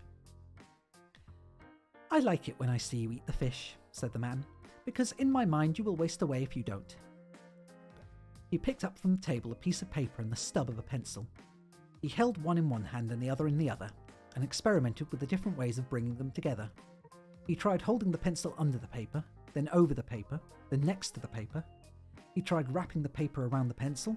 He tried rubbing the stubby end of the pencil against the paper, and then he tried rubbing the sharp end of the pencil against the paper. It made a mark, and he was delighted with his discovery, as he was every day. He picked up another piece of paper from the table. This had a crossword on it. He studied it briefly and filled in a couple of clues before losing interest. He tried sitting on one of his hands and was intrigued by the feel of the bones on his hip. "Fish come from far away," he said, "or so I'm told. Or so I imagine I'm told. When the men come, or when in my mind the men come in their 6 black ships. Do they come in your mind too? What do you see, Pussy?" He looked at the cat, which was more concerned with getting the fish down as rapidly as possible than it was with these speculations. "And when I hear their questions, do you hear questions? What do their voices mean to you? Perhaps you think they're singing songs to you." He reflected on this and saw the flaw in the supposition. "Perhaps they are singing songs to you," he said, "and I just think they're asking me questions." He paused again. Sometimes he would pause for days, just to see what it was like. "Do you think they came today?" he said. "I do. There's mud on the floor, cigarettes and whiskey on the table, fish on a plate for you, and a memory of them in my mind. Hardly conclusive evidence, I know, but then all evidence is circumstantial. And look what they've left to me." He reached over to the table and pulled some things off of it. "Crosswords, dictionaries, and a calculator." He played with the calculator for an hour, whilst the cat went to sleep and the rain outside continued to pour. Eventually, he put the calculator aside. "I think I must be right in thinking they ask me these questions," he said. "To come all that way, and leave all these things for the privilege of singing songs to you would be very strange behaviour. Or so it seems to me. Who can tell? Who can tell?" From the table, he picked up a cigarette and lit it with a spill from the stove. He inhaled deeply and sat back. "I think I saw another ship in the sky today," he said, at last. "A big white one. I'd never seen a big white one. Just the 6 black ones, and the 6 green ones, and the others who say they come from so far away. Never a big white one. Perhaps 6 black ones can look like a big white one at certain times. Perhaps I would like a glass of whiskey. Yes, that seems likely." He stood up and found a glass that was lying on the floor by the mattress. He poured in a measure from his whiskey bottle. He sat again. "Perhaps some other people are coming to see me," he said. 100 yards away, pelted by the torrential rain, lay the Heart of Gold. Its hatchway opened. The 3 figures emerged, huddling into themselves to keep the rain off their faces. "In there?" shouted Trillian above the noise of the rain. "Yes," said Zarniwoop. "That shack?" "Yes." "Weird," said Zaphod. "But it's in the middle of nowhere," said Trillian. "We must have come to the wrong place. You can't rule the universe from a shack." They hurried through the pouring rain and arrived, wet through, at the door. They knocked. They shivered. The door opened. "Hello," said the man. "Ah, excuse me," said Zarniwoop. "I have reason to believe." "Do you rule the universe?" said Zaphod. The man smiled at him. "I try not to," he said. "Are you wet?" Zaphod looked at him in astonishment. "Wet?" he cried. "Doesn't it look like we're wet?" "That's how it looks to me," said the man. "But how you feel about it might be an altogether different matter. If you feel warmth makes you dry, you'd better come in." They went in. They looked around the tiny shack. Zarniwoop with slight distaste. Trillian with interest. Zaphod with delight. "Hey, said Zaphod. "What's your name?" The man looked at them doubtfully. "I don't know. Why? Do you think I should have one?" It seems very odd to give a bundle of vague sensory perceptions a name. He invited Trillian to sit in the chair. He sat on the edge of the chair. Zarniwoop leaned stiffly against the table. Zaphod lay on the mattress. "Wowee," said Zaphod. "The sea of power." He tickled the cat. "Listen," said Zarniwoop. "I must ask you some questions." "All right," said the man kindly. You can sing to my cat if you like. Would he like that? Asked Zaphod. You'd better ask him. Does he talk? Said Zaphod. I have no memory of him talking, said the man, but I am very unreliable. Zarniwoop pulled some notes out of a pocket. Now, he said, you do rule the universe, do you? How can I tell? Said the man. Zarniwoop took off a note on his paper. How long have you been doing this? Ah, said the man. This is a question about the past, is it? Zarniwoop looked at him in puzzlement. This wasn't exactly what he had been expecting. Yes, he said. How can I tell, said the man, that the past isn't a fiction designed to account for the discrepancy between my immediate physical sensations and my state of mind? Zarniwoop stared at him. The steam began to rise from his sodden clothes. So you answer all questions like this? He said. The man answered quickly. I say what it occurs to me to say when I think I hear people say things. More I cannot say. Zaphod laughed happily. I'll drink to that, he said, and pulled a bottle of the Jank spirit. He leaped up and handed the bottle to the ruler of the universe, who took it with pleasure. Good on you, great ruler, he said. Tell it like it is. No, listen to me, said Zarniwoop. People come to you, do they? In ships? I think so, said the man. He handed the bottle to Trillian. And they ask you, said Zarniwoop, to take decisions for them? About people's lives, about worlds, about economies, about wars, about everything going on out there in the universe? Out there? Said the man. Out where? Out there, said Zarniwoop, pointing out the door. How can you tell there's anything out there? Said the man politely. The door was closed. The rain continued to pound the roof. Inside the shack it was warm. But you know there's a whole universe out there, cried Zarniwoop. You can't dodge your responsibilities by saying they don't exist. The ruler of the universe thought for a long while whilst Zarniwoop quivered with anger. You're very sure of your facts, he said at last. I couldn't trust the thinking of man who takes the universe, if there is one, for granted. Zarniwoop still quivered, but was silent. I only decide about my universe, continued the man quietly. My universe is in my eyes and my ears. Anything else is hearsay. But you don't believe in anything? The man shrugged and picked up his cat. I don't understand what you mean, he said. You don't understand what it means? You don't understand that what you decide in this shack of yours affects the lives and fates of millions of people? This is all monstrously wrong.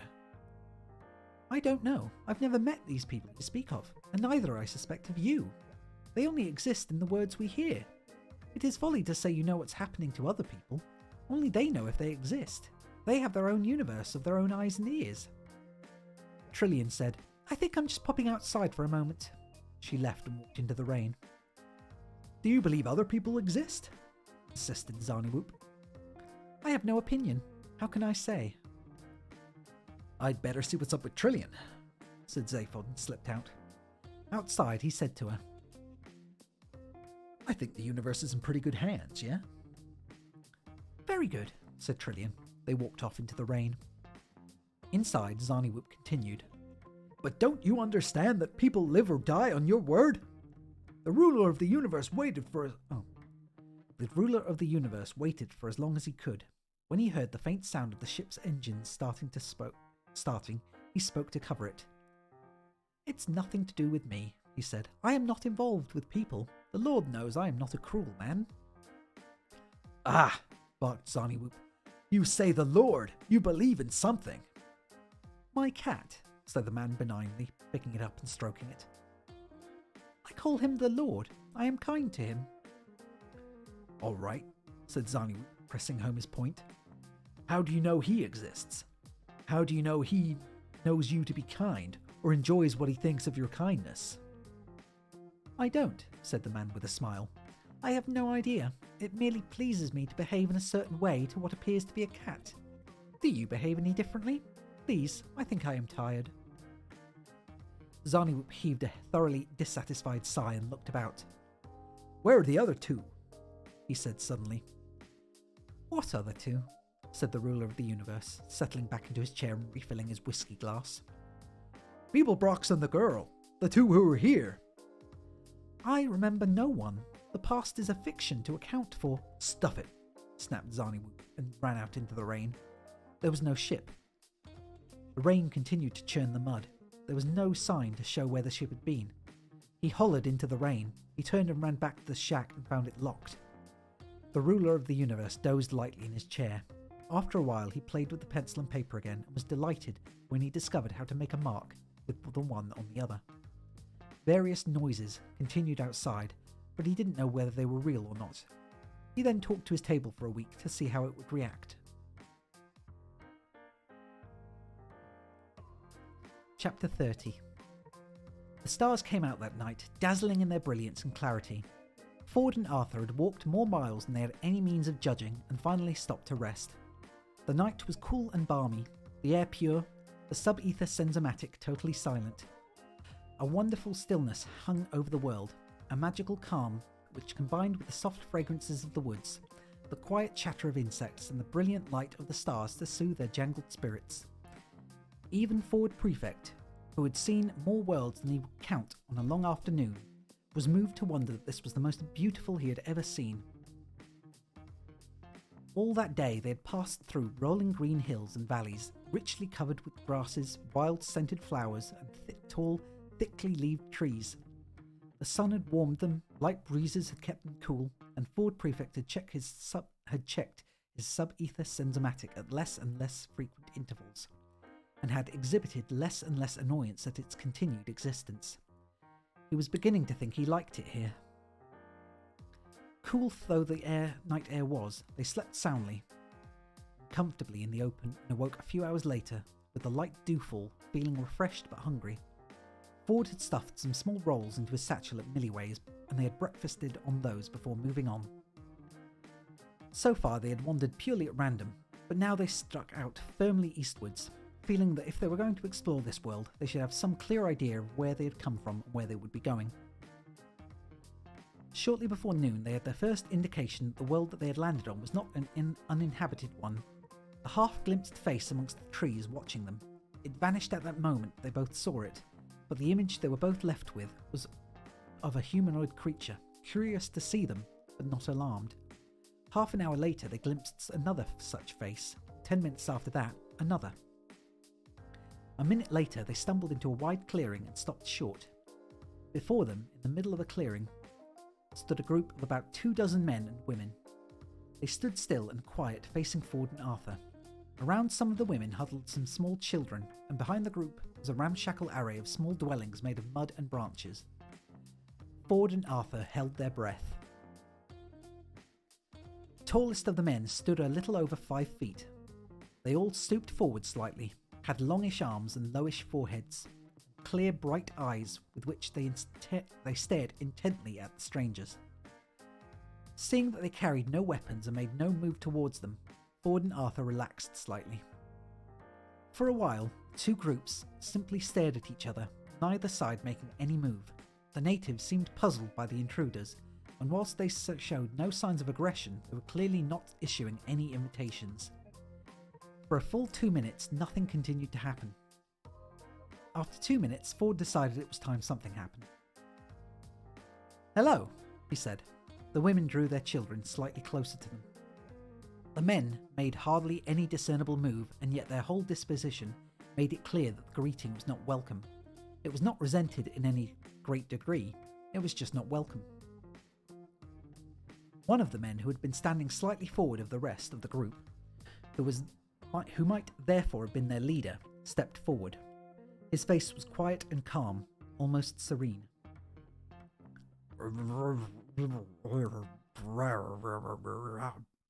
He said quietly. This caught Arthur by surprise. He had grown so used to receiving the instantaneous and unconscious translation of everything he had heard via the babelfish lodged in his ear that he had ceased to be aware of it, and he was only reminded of its presence now that the fact that it didn't seem to be working.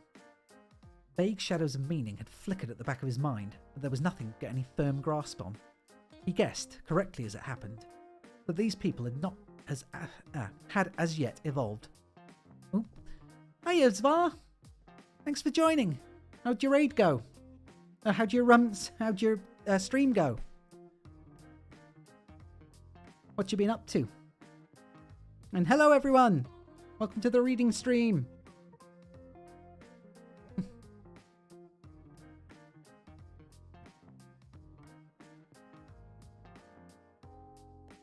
Hey, Stony. How you doing?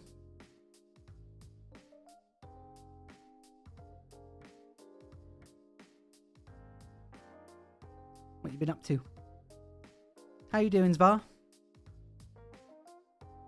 How'd your stream go? What were you playing? I forget. Yeah, I'm good, thank you. Just reading. Yeah, thank you. Wasn't doing too badly, but not as well as I was hoping. But, oh well. The books aren't everyone's thing. Yeah, I'm good, thank you. I'm still enjoying my book, even if it's just me reading it. Or me and my one other viewer. So, yeah. It's still good. Yeah. What did you, Oh, Pyre. How's that, yeah. How's that going? Because, last I checked, I think you were... Well, you thought you were about halfway through it, I think. But that was a while ago, because I've not been able to stop in for them. And yeah, there is a lot of reading. It's way more than I expected for a Bastion created game.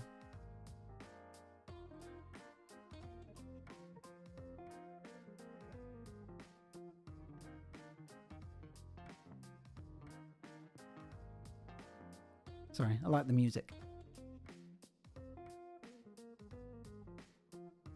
Anyway, yeah, so we're reading Hitchhiker's Guide to the Galaxy. We're almost done with this book. And then I was going to move on to another series instead. And give Hitchhiker's Guide a break for a while. But Ford and Arthur have just found themselves stuck on Earth millions of years ago. And they've just come across they've just come across Arthur's ancestors of sorts. Let's see, where was I?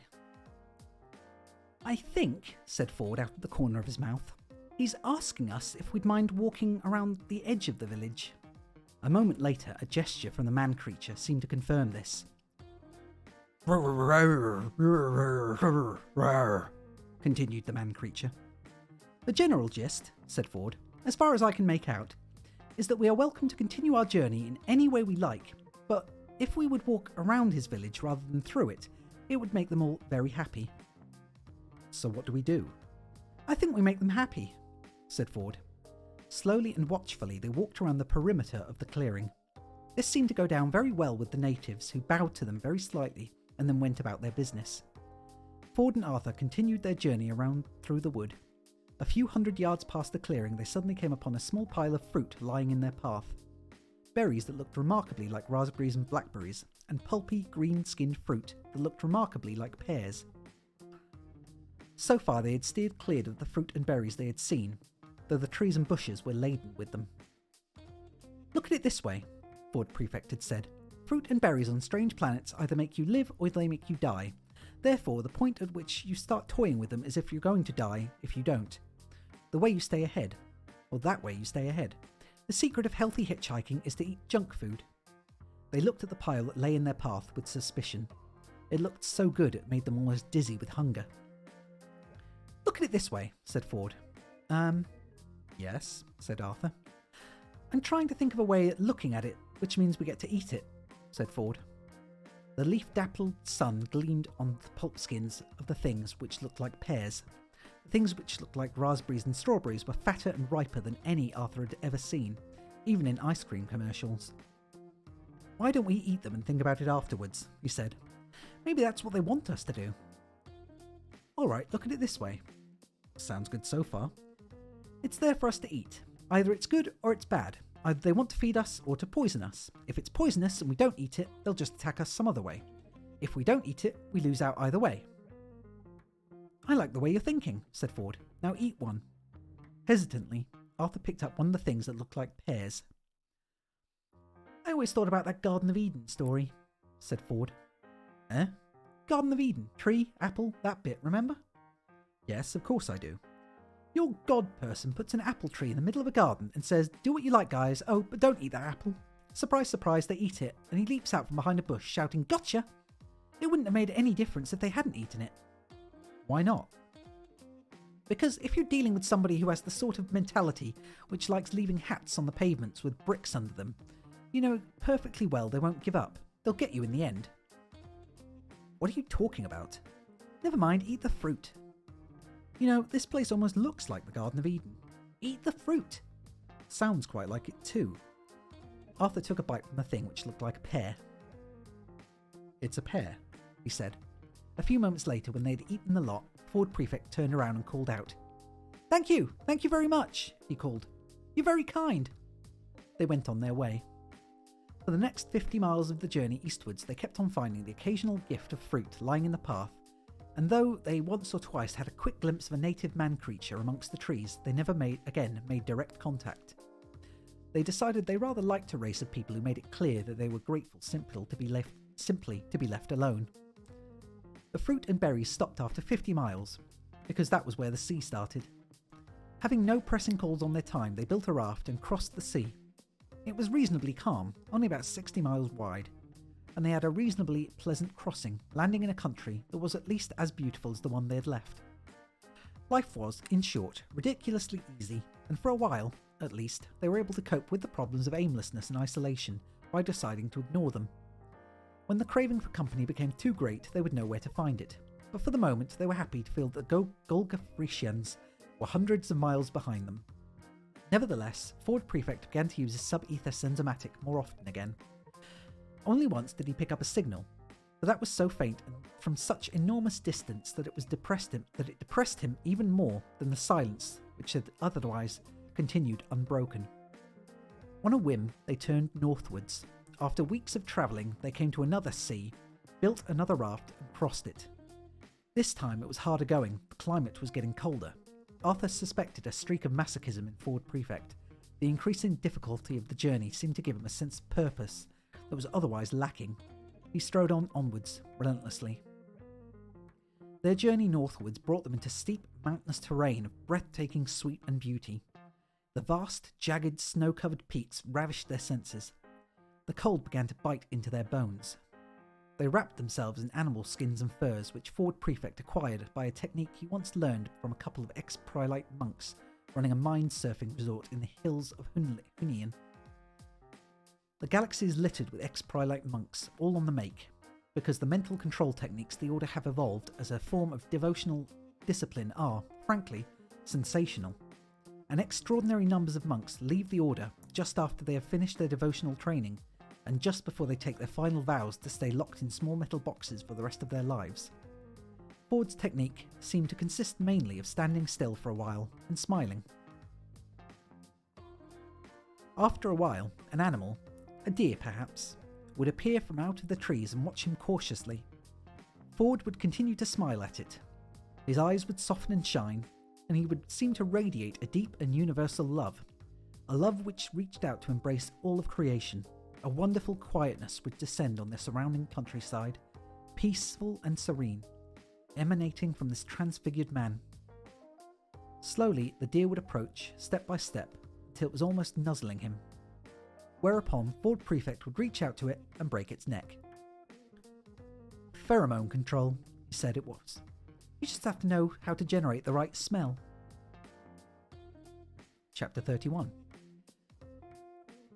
A few days after landing in this mountainous land, they hit a coastline which swept diagonally before them from the southwest to the northeast. A coastline of monumental grandeur, deep majestic ravines, soaring pinnacles of ice fjords.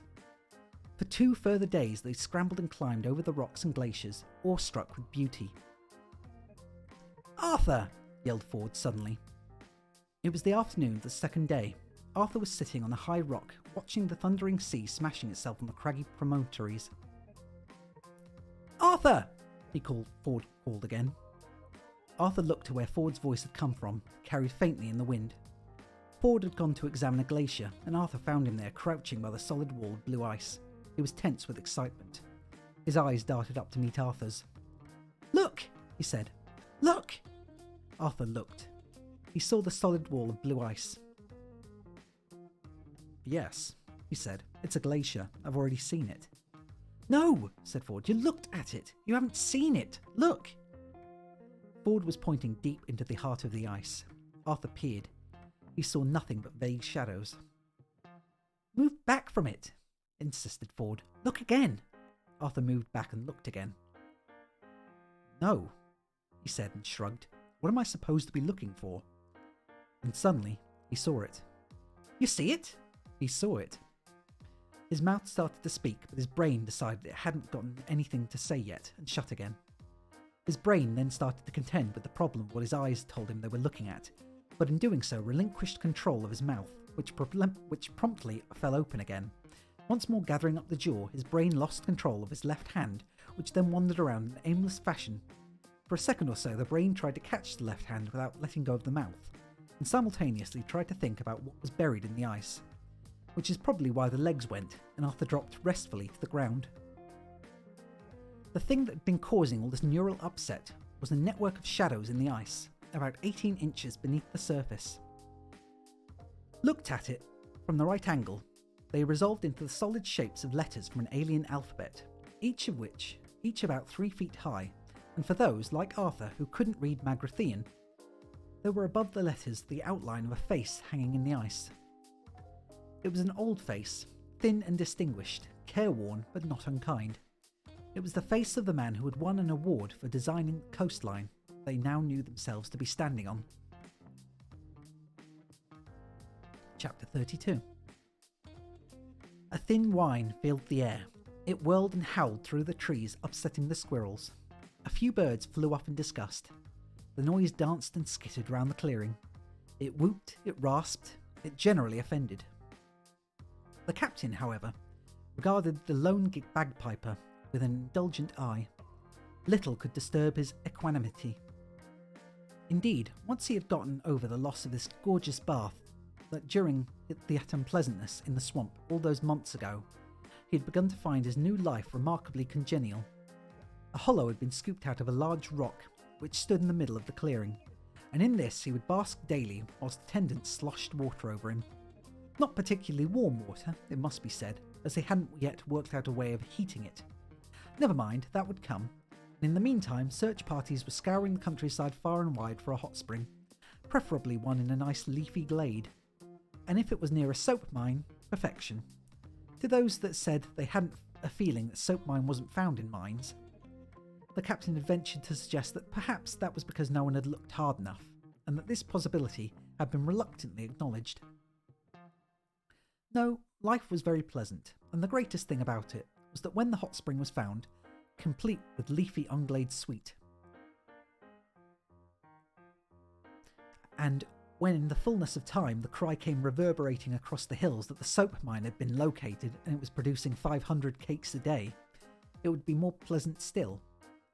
It was very important to have things to look forward to. Wail, wail, screech, wail, howl, honk, squeak went the bagpipes, increasing the captain's already considerable pleasure at the thought that any moment now they might stop. That was something he looked forward to as well.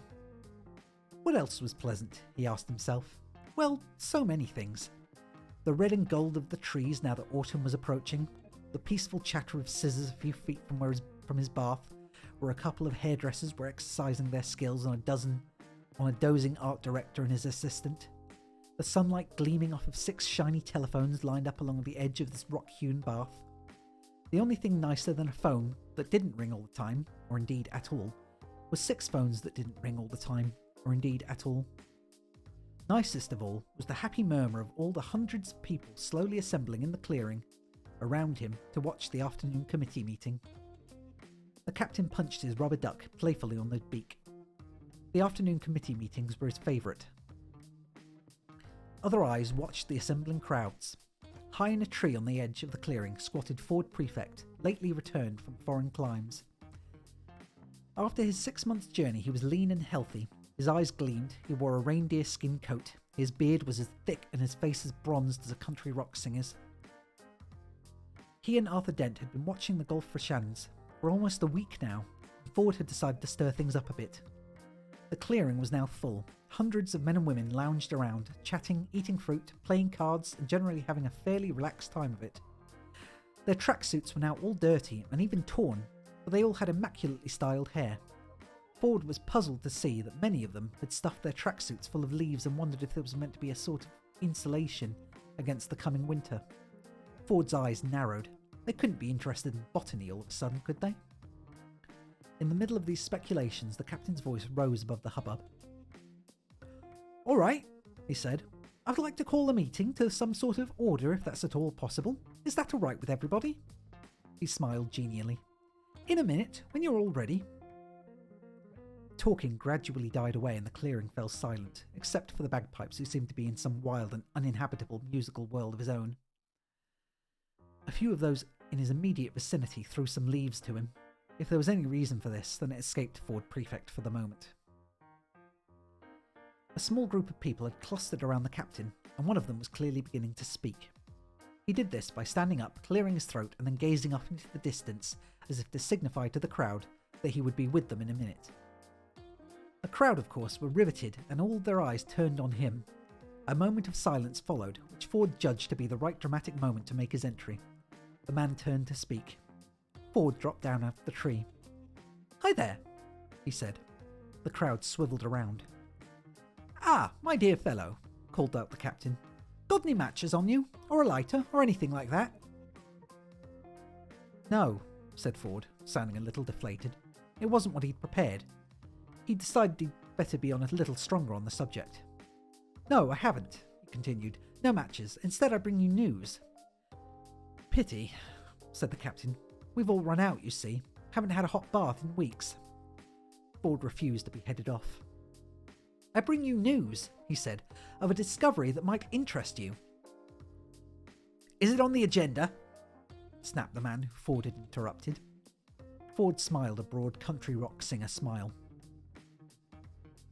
"Now come on," he said. "Well, I'm sorry," said the man huffily, "but speaking as a management consultant of many years' standing, I must insist on the importance of observing the committee's structure." Ford looked around the crowd. "He's mad, you know," he said. "This is a prehistoric planet." "Address the chair," snapped the management consultant. "There isn't chair," explained Ford. "There's only rock." The management consultant decided that testiness was what the situation now called for. "Well, call it a chair," he said testily. "Why not call it a rock?" asked Ford. "You obviously have no conception," said the management consultant, not abandoning testiness in favour of good old-fashioned hauteur, "of modern business methods." "And you have no conception of where you are," said Ford. A girl with a strident voice leapt to her feet and used it. "Shut up, you two," so she said. "I want to table a motion." "You mean boulder emotion?" tittered a hairdresser. "Order! Order!" yapped the management consultant. "All right," said Ford. "Let's see how you are doing." He plonked himself down on the ground to see how long he could keep his temper. The captain made a sort of conciliatory harumphing noise. "I would like to call to order," he said pleasantly, "the 573rd meeting of the Colonisation Committee of Flintle Woodle Vix." 10 seconds, thought Ford as he leapt to his feet again. "This is futile," he exclaimed. 573 committee meetings and you haven't even discovered fire yet." "If you would care," said the girl with the strident voice, "to examine the agenda sheet." "Agenda rock," trilled the hairdresser happily. "Thank you, I've made that point," muttered Ford. "You will see," continued the girl firmly, "that we are having a report from the Hairdressers' Fire Development Subcommittee today." "Oh, said the hairdresser with a sheepish look which is recognised the whole galaxy over as a meaning, will next Tuesday do?" "All right," said Ford, rounding on him. "What have you done? What are you going to do? What are your thoughts on fire development?" "Well, I don't know," said the hairdresser. "All they gave me was a couple of sticks." "So what have you done with them?" Nervously, the hairdresser fished in his tracksuit top and handed over the fruits of his labour to Ford. Ford held them up for all to see. "Curling tongs," he said. The crowd applauded. "Never mind," said Ford. "Rome wasn't burnt in a day." The crowd hadn't the faintest idea what he was talking about, but they loved it nonetheless. They applauded. "Well, you're obviously being totally naive, of course," said the girl. "When you've been in marketing as long as I have, you'll know that before any new product can be developed, it has to be properly researched. You've got to find out what people want from fire, how they relate to it, what sort of image it has for them." The crowd were tense. They were expecting something wonderful from Ford. "Stick it up your nose," he said. "Which is precisely the sort of thing we need to know," insisted the girl. "Do people want fire that can be applied nasally?" "Do you?" Ford asked the crowd. "Yes," shouted some. "No," shouted others happily. They didn't know. They just thought it was great. "And the wheel," said the captain. "What about this wheel thingy? It sounds like a terribly interesting project." "Ah," said the marketing girl. "Well, we're having a little difficulty there." "Difficulty?" exclaimed Ford. "Difficulty? What do you mean, difficulty? It's the single simplest machine in the entire universe." The marketing girl soured him with a look. "All right, Mr. Wise Guy," he said. "You're so clever, you tell us what colour it should have." The crowd went wild. One up to the home team, they thought. Ford shrugged his shoulders and sat down again. "Almighty Zarquon," he said. "Have none of you done anything?" As if in answer to his question, there was a sudden clamour of noise from the entrance to the meeting. The crowd couldn't believe the amount of entertainment they were getting this afternoon. In marched a squad of about a dozen men, dressed in the remnants of their Golferschen 3rd Regiment dress uniforms. About half of them still carried killer-zap guns, the rest of them carried spears, and they struck together as they marched. They looked bronzed, healthy, and utterly exhausted and bedraggled. They clattered to a halt and banged to attention. One of them fell over and never moved again. "Captain, sir!" cried number 2, for he was their leader. "Permission to report, sir." "Yes, all right, number 2, welcome back and all that. Find any hot springs?" said the captain despondently. "No, sir." "I thought you wouldn't." Number 2 strode through the crowd and presented arms before the bath. "We have discovered another continent." "When was this?" "It lies across the sea," said number 2, narrowing his eyes significantly. "To the east." "Ah." Number 2 turned to face the crowd. He raised his gun above his head. This is going to be great, thought the crowd. "We have declared war on it." Wild abandoned cheering broke out in all corners of the clearing. This was beyond exception. "Wait a minute," shouted Ford Prefect. "Wait a minute!" He leapt to his feet and demanded silence. After a while he got it, or at least the best silence could hope for under these circumstances. The circumstances were that the bagpiper was spontaneously composing a national anthem. "Do we have the piper? Do we have to have the piper?" demanded Ford. "Oh yes," said the captain. "We've given him a grant." Ford considered opening up this idea for debate, but quickly decided that way madness lay. Instead, he slung a well-judged rock at the piper and turned to face number 2. "War?" "Yes." Number 2 gazed contemptuously at Ford Prefect. "On the next continent?" "Yes, total warfare, the war to end all wars." "But there's no one even living there yet." "Ah, interesting," thought the crowd. "Nice point." Number 2's gaze hovered undisturbed. In this respect, his eyes were like a couple of mosquitoes that hover purposefully 3 inches from your nose and refuse to be deflected by arm thrashes, fly swats, or rolled newspapers.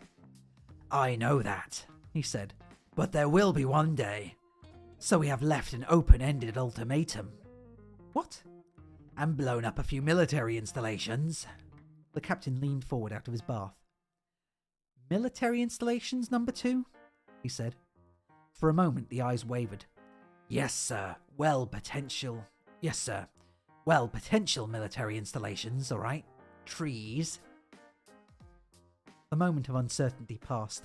His eyes flicked like whips over his audience. "And," he roared, "we interrogated a gazelle." He flipped his killer-zap gun smartly under his arm and marched off through the pandemonium that now erupted throughout the ecstatic crowd. A few steps was all he managed before he was caught up and carried shoulder high for a lap of honour around the clearing. Ford sat and idly tapped a couple of stones together. "So what else have you done?" he inquired after the celebrations had died down.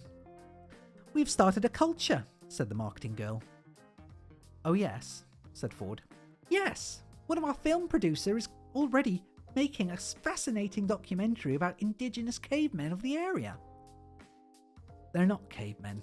"They look like cavemen." "Do they live in caves?" "Well, they live in huts." "Perhaps they're having their caves redecorated," called out a wag from the crowd. Ford rounded on him angrily. "Very funny," he said, "but have you noticed that they're dying out?" On their journey back, Ford and Arthur had come across 2 derelict villages and the bodies of many natives in the woods, where they had crept away to die. Those that still lived were stricken and listless, as if they were suffering from some disease of the spirit rather than the body. They moved sluggishly and with infinite sadness. Their future had been taken away from them. "Dying out," repeated Ford. "Do you know what that means?" We shouldn't sell them any life insurance," called out the wag again. Ford ignored him and appealed to the whole crowd. "Can you try and understand," he said, "that it's just since we've arrived that they've started dying out?" "In fact, that comes off terribly well in this film," said the marketing girl, "and just gives it that great poignant twist, which is the hallmark of the really great documentary. The producer's very committed." "He should be," muttered Ford. "I gather," said the girl, turning to address the captain, who was beginning to nod off, "that he wants to make one about you next, Captain." "Oh, really?" he said, coming to with a start. "That's awfully nice." "He's got a very strong angle on it, you know, the burden of responsibility, the loneliness of command." The captain hummed and hawed about this for a moment. "Well, I wouldn't overstress that angle, you know," he said finally. "One's never alone with a rubber duck." He held the duck aloft and it got an appreciative round from the crowd. All the while, the management consultant had been sitting in stony silence, his fingertips pressed to his temples to indicate that he was waiting and would wait all day if it were necessary. At this point, he decided he would not wait all day after all. He would merely pretend that the last half hour hadn't happened. He rose to his feet. "If," he said tersely, "we could for a moment move on to the subject of fiscal policy." "Fiscal policy?" whooped Ford Prefect. "Fiscal policy?" The management consultant gave him a look that only a lungfish could have copied. "Fiscal policy?" he repeated. "That is what I said." "How can you have money," demanded Ford, "if none of you actually produces anything? It doesn't grow on trees, you know." "If you would allow me to continue," Ford nodded dejectedly. "Thank you. Since we have decided a few weeks ago to adopt the leaf as legal tender, we have, of course, all become immensely rich." Ford stared in disbelief at the crowd, who were murmuring appreciatively at this and greedily fingering the wads of leaves with which their tracksuits were stuffed. "But we have also," continued the management consultant, "run into a small inflation problem on account of the high level of leaf availability, which means that, I gather, the current going rate has something like 3 Dedician's forests buying 1 ship's peanut." Murmurs of alarm came from the crowd. The management consultant waved them down. "So in order to obviate this problem," he continued, "and effectively reevaluate the leaf, we're about to embark on a massive defoliation campaign and burn down all the forests. I think you'll all agree that's a sensible move under the circumstances." The crowd seemed a little uncertain about this for a second or two until someone pointed out how much this would increase the value of the leaves in their pockets, whereupon they let out whoops of delight and gave the management consultant a standing ovation. The accountants among them looked forward to a profitable autumn. "You're all mad," explained Ford Prefect. "You're absolutely balmy," he suggested.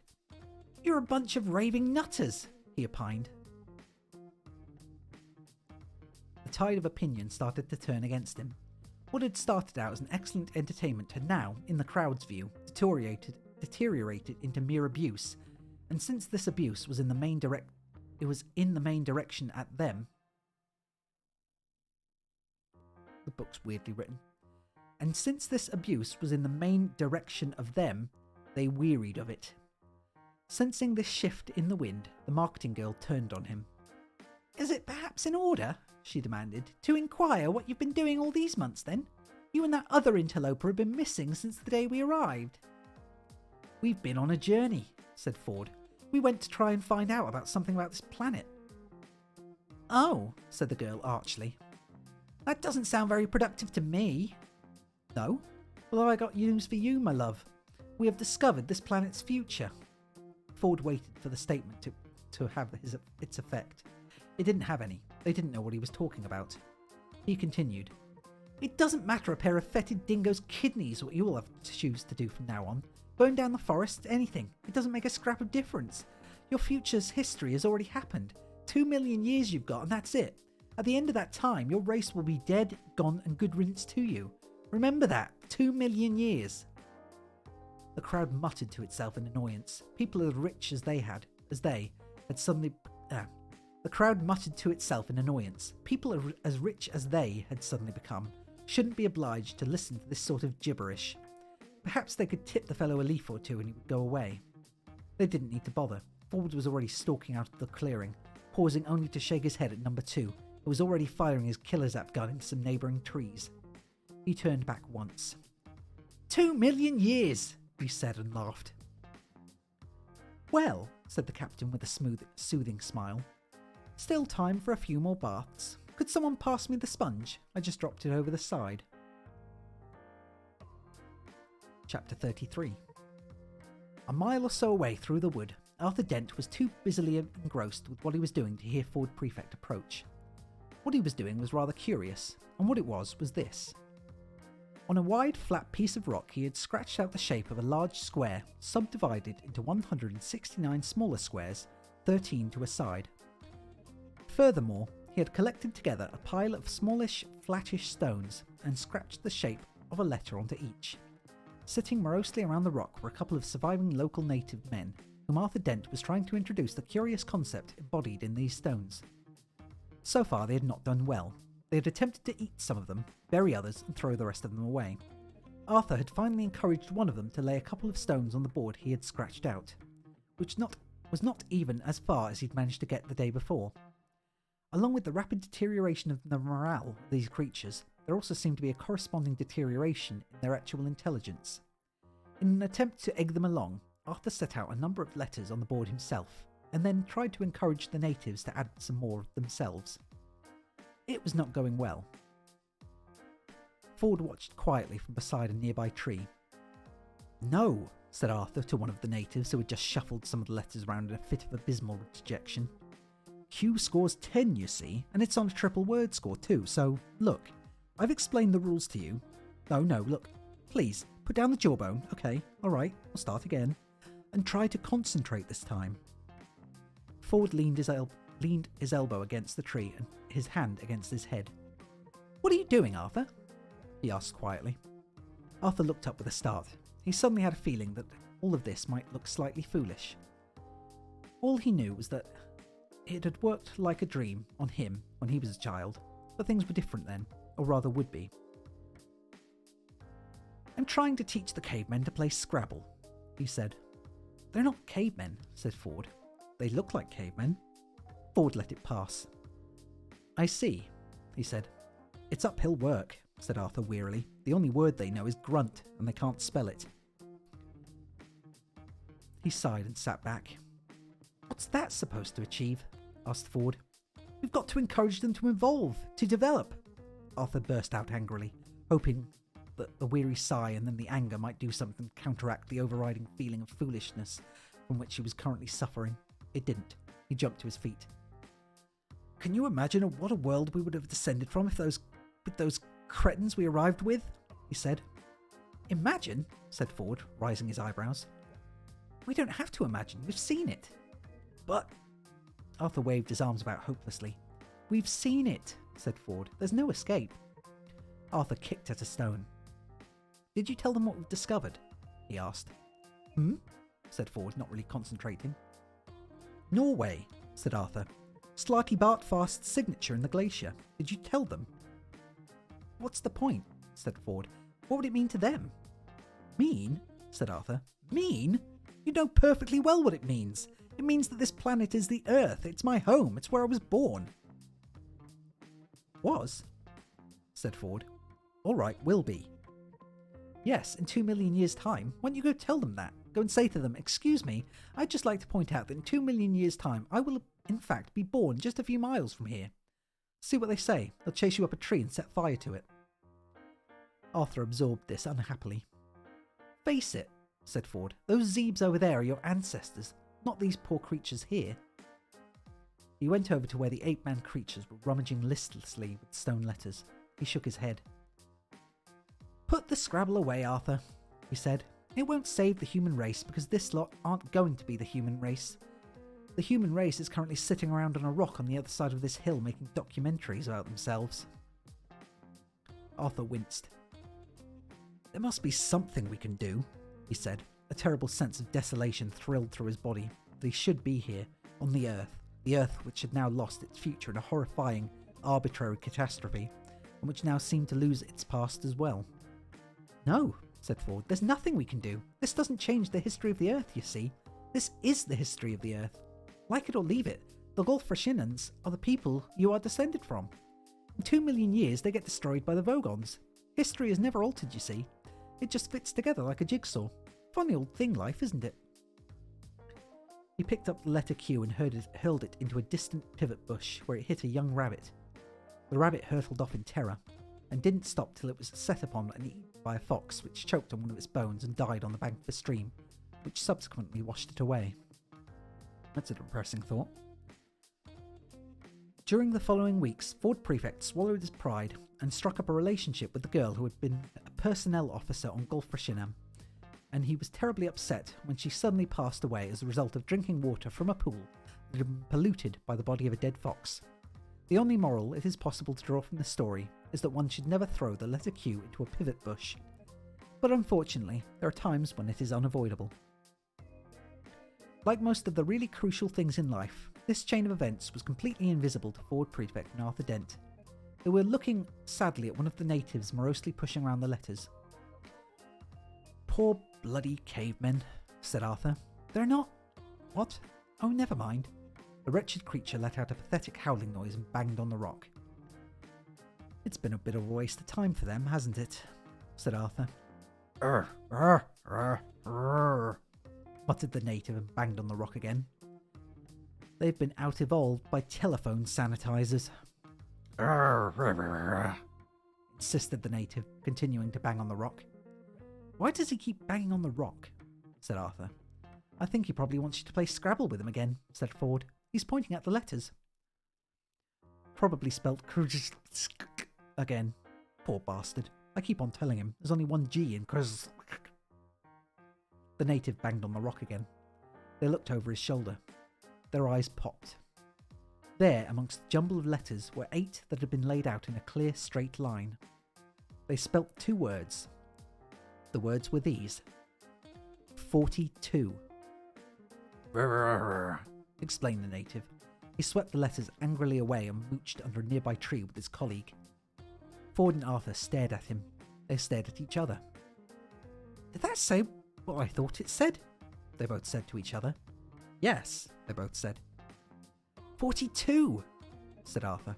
42, said Ford. Arthur ran over to 2 natives. What are you trying to tell us? He shouted. What's it supposed to mean? One of them rolled over on the ground, kicked his legs up into the air, rolled over again and went to sleep. The other bounded up the tree and threw horse chestnuts at Ford Prefect. Whatever it was they had to say, they had already said it. You know what this means, said Ford. Not entirely. 42 is the number 42 is the number Deep Thought gave as the ultimate answer. Yes.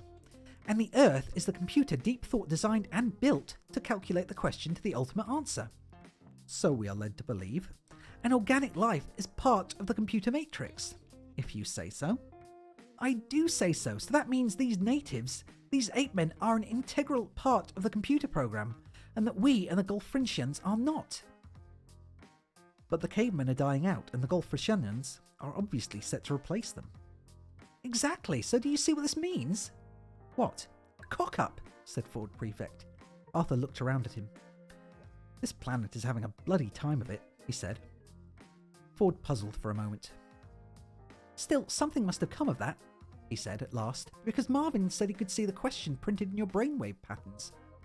But probably the wrong one, or a distortion of the right one. It might give us a clue, though, if we can find it. I don't know how we can find it, though. They moped about for a bit. Arthur sat on the ground and started pulling up bits of grass, but found it wasn't an occupation he could get deeply engrossed in. This wasn't grass he could believe in. The trees seemed pointless, the rolling hills seemed to be rolling to nowhere, and the future just seemed to be a tunnel he crawled through. Ford fiddled his sub-ether sensomatic. It was silent. He sighed and put it away. Arthur picked up one of the letter stones from his homemade Scrabble set. It was a T. He sighed and put it down again. The letter he had put down next to it was an I. That spelled it. He tossed another couple of letters next to them. They were an S and a H, as it happened. By a curious coincidence, the resulting words perfectly expressed the way Arthur was feeling about things just then. He stared at it for a moment. He hadn't done it deliberately, it was just random chance. His brain slowly got into gear. Ford, he said suddenly, look, if that question is printed in my brainwave patterns, but I'm not consciously aware of it, there must be something somewhere in my subconscious. Yes, I suppose so. There might be a way of bringing that unconscious pattern forward. Oh yes, by introducing some random element that can be shaped by that pattern. Like how? Like by pulling Scrabble letters out of a bag blindfolded. Ford leapt to his feet. Brilliant, he said. He tugged his towel out of his satchel, with a few deft knots transformed it into a bag. Totally mad, he said. Utter nonsense, but we'll do it because it's brilliant nonsense. Come on.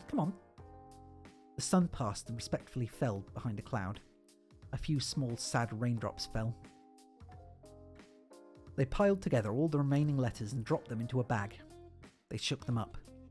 Right, said Ford. Close your eyes. Pull them out. Come on. Arthur closed his eyes and plunged his hand into the towel full of stones. He jiggled them about, pulled them out, pulled out 4 and handed them to Ford. Ford laid them on the ground in the order he got them. W, said Ford. H-A-T... What? He blinked. I think it's working, he said. Arthur pushed 3 more at him. D-O-Y... Doy. Oh, perhaps it isn't working, said Ford. Here's the next 3. O-U-G... Doyug. It's not making sense, I'm afraid. Arthur pulled another 2 from the bag. Ford put them into place. E-T... Do you get? Do you get? Shouted Ford. It is working! This is amazing! It's really working! More here. Arthur was throwing them out feverishly as fast as he could. I-F, said Ford. Y-O-U-M-U-L-T-I-P-L-Y. What do you get if you multiply S-I-X 6 B-Y by 6 by... What do you get if you multiply 6 by N-I-N-E 6 by 9? He paused. Come on, where's the next one? That's the lot, said Arthur. That's all there were. He sat back nonplussed. He rooted around again in the knotted up towel, but there were no more letters. You mean that's it? Said Ford. That's it. 6 by 9, 42. That's it. That's all there is. Chapter 34. The sun came out and beamed cheerfully at them. A bird sang. A warm breeze wafted through the trees and lifted the heads of the flowers, carrying their scent away on through the woods. An insect droned past its way to do whatever it is that insects do in the late afternoon. The sound of voices lilted through the trees, followed by a moment later by 2 girls who stopped in surprise at the sight of Ford Prefect and Arthur Dent, apparently lying on the ground in agony, but in fact rocking with noiseless laughter. No, don't go, called Ford Prefect between gasps. We'll be with you in a moment. What's the matter? Asked one of the girls.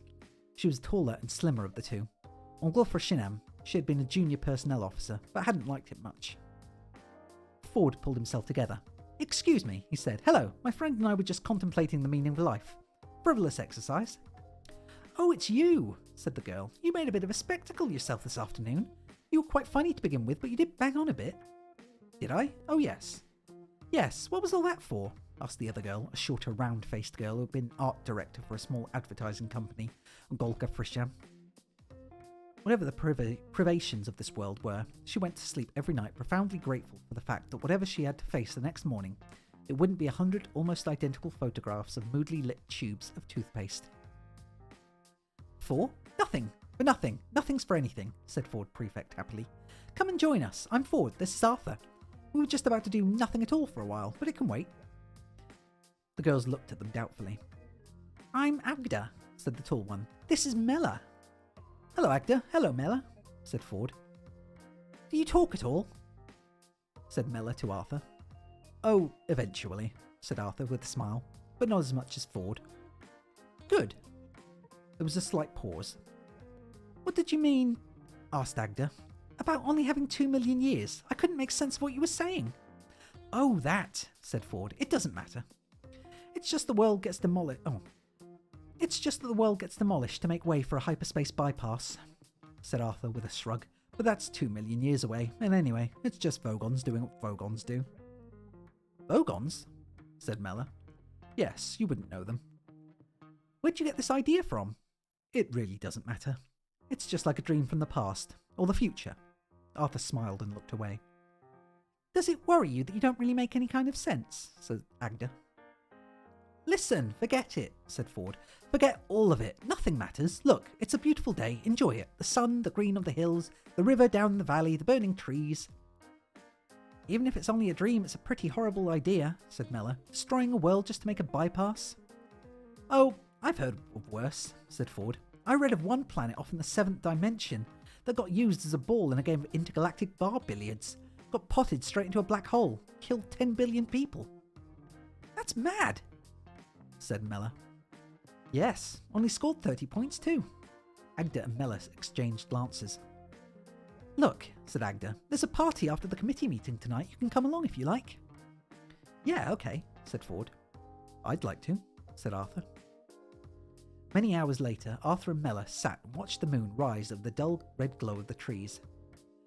That story about the world being destroyed, began Mella. In 2 million years, yes.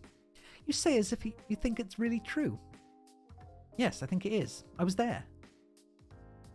She shook her head in puzzlement. You're very strange. No, I'm very ordinary, said Arthur. But some very strange things have happened to me. You could say I'm more differed than differing. And that other world your friend talked about, the one that got pushed into a black hole?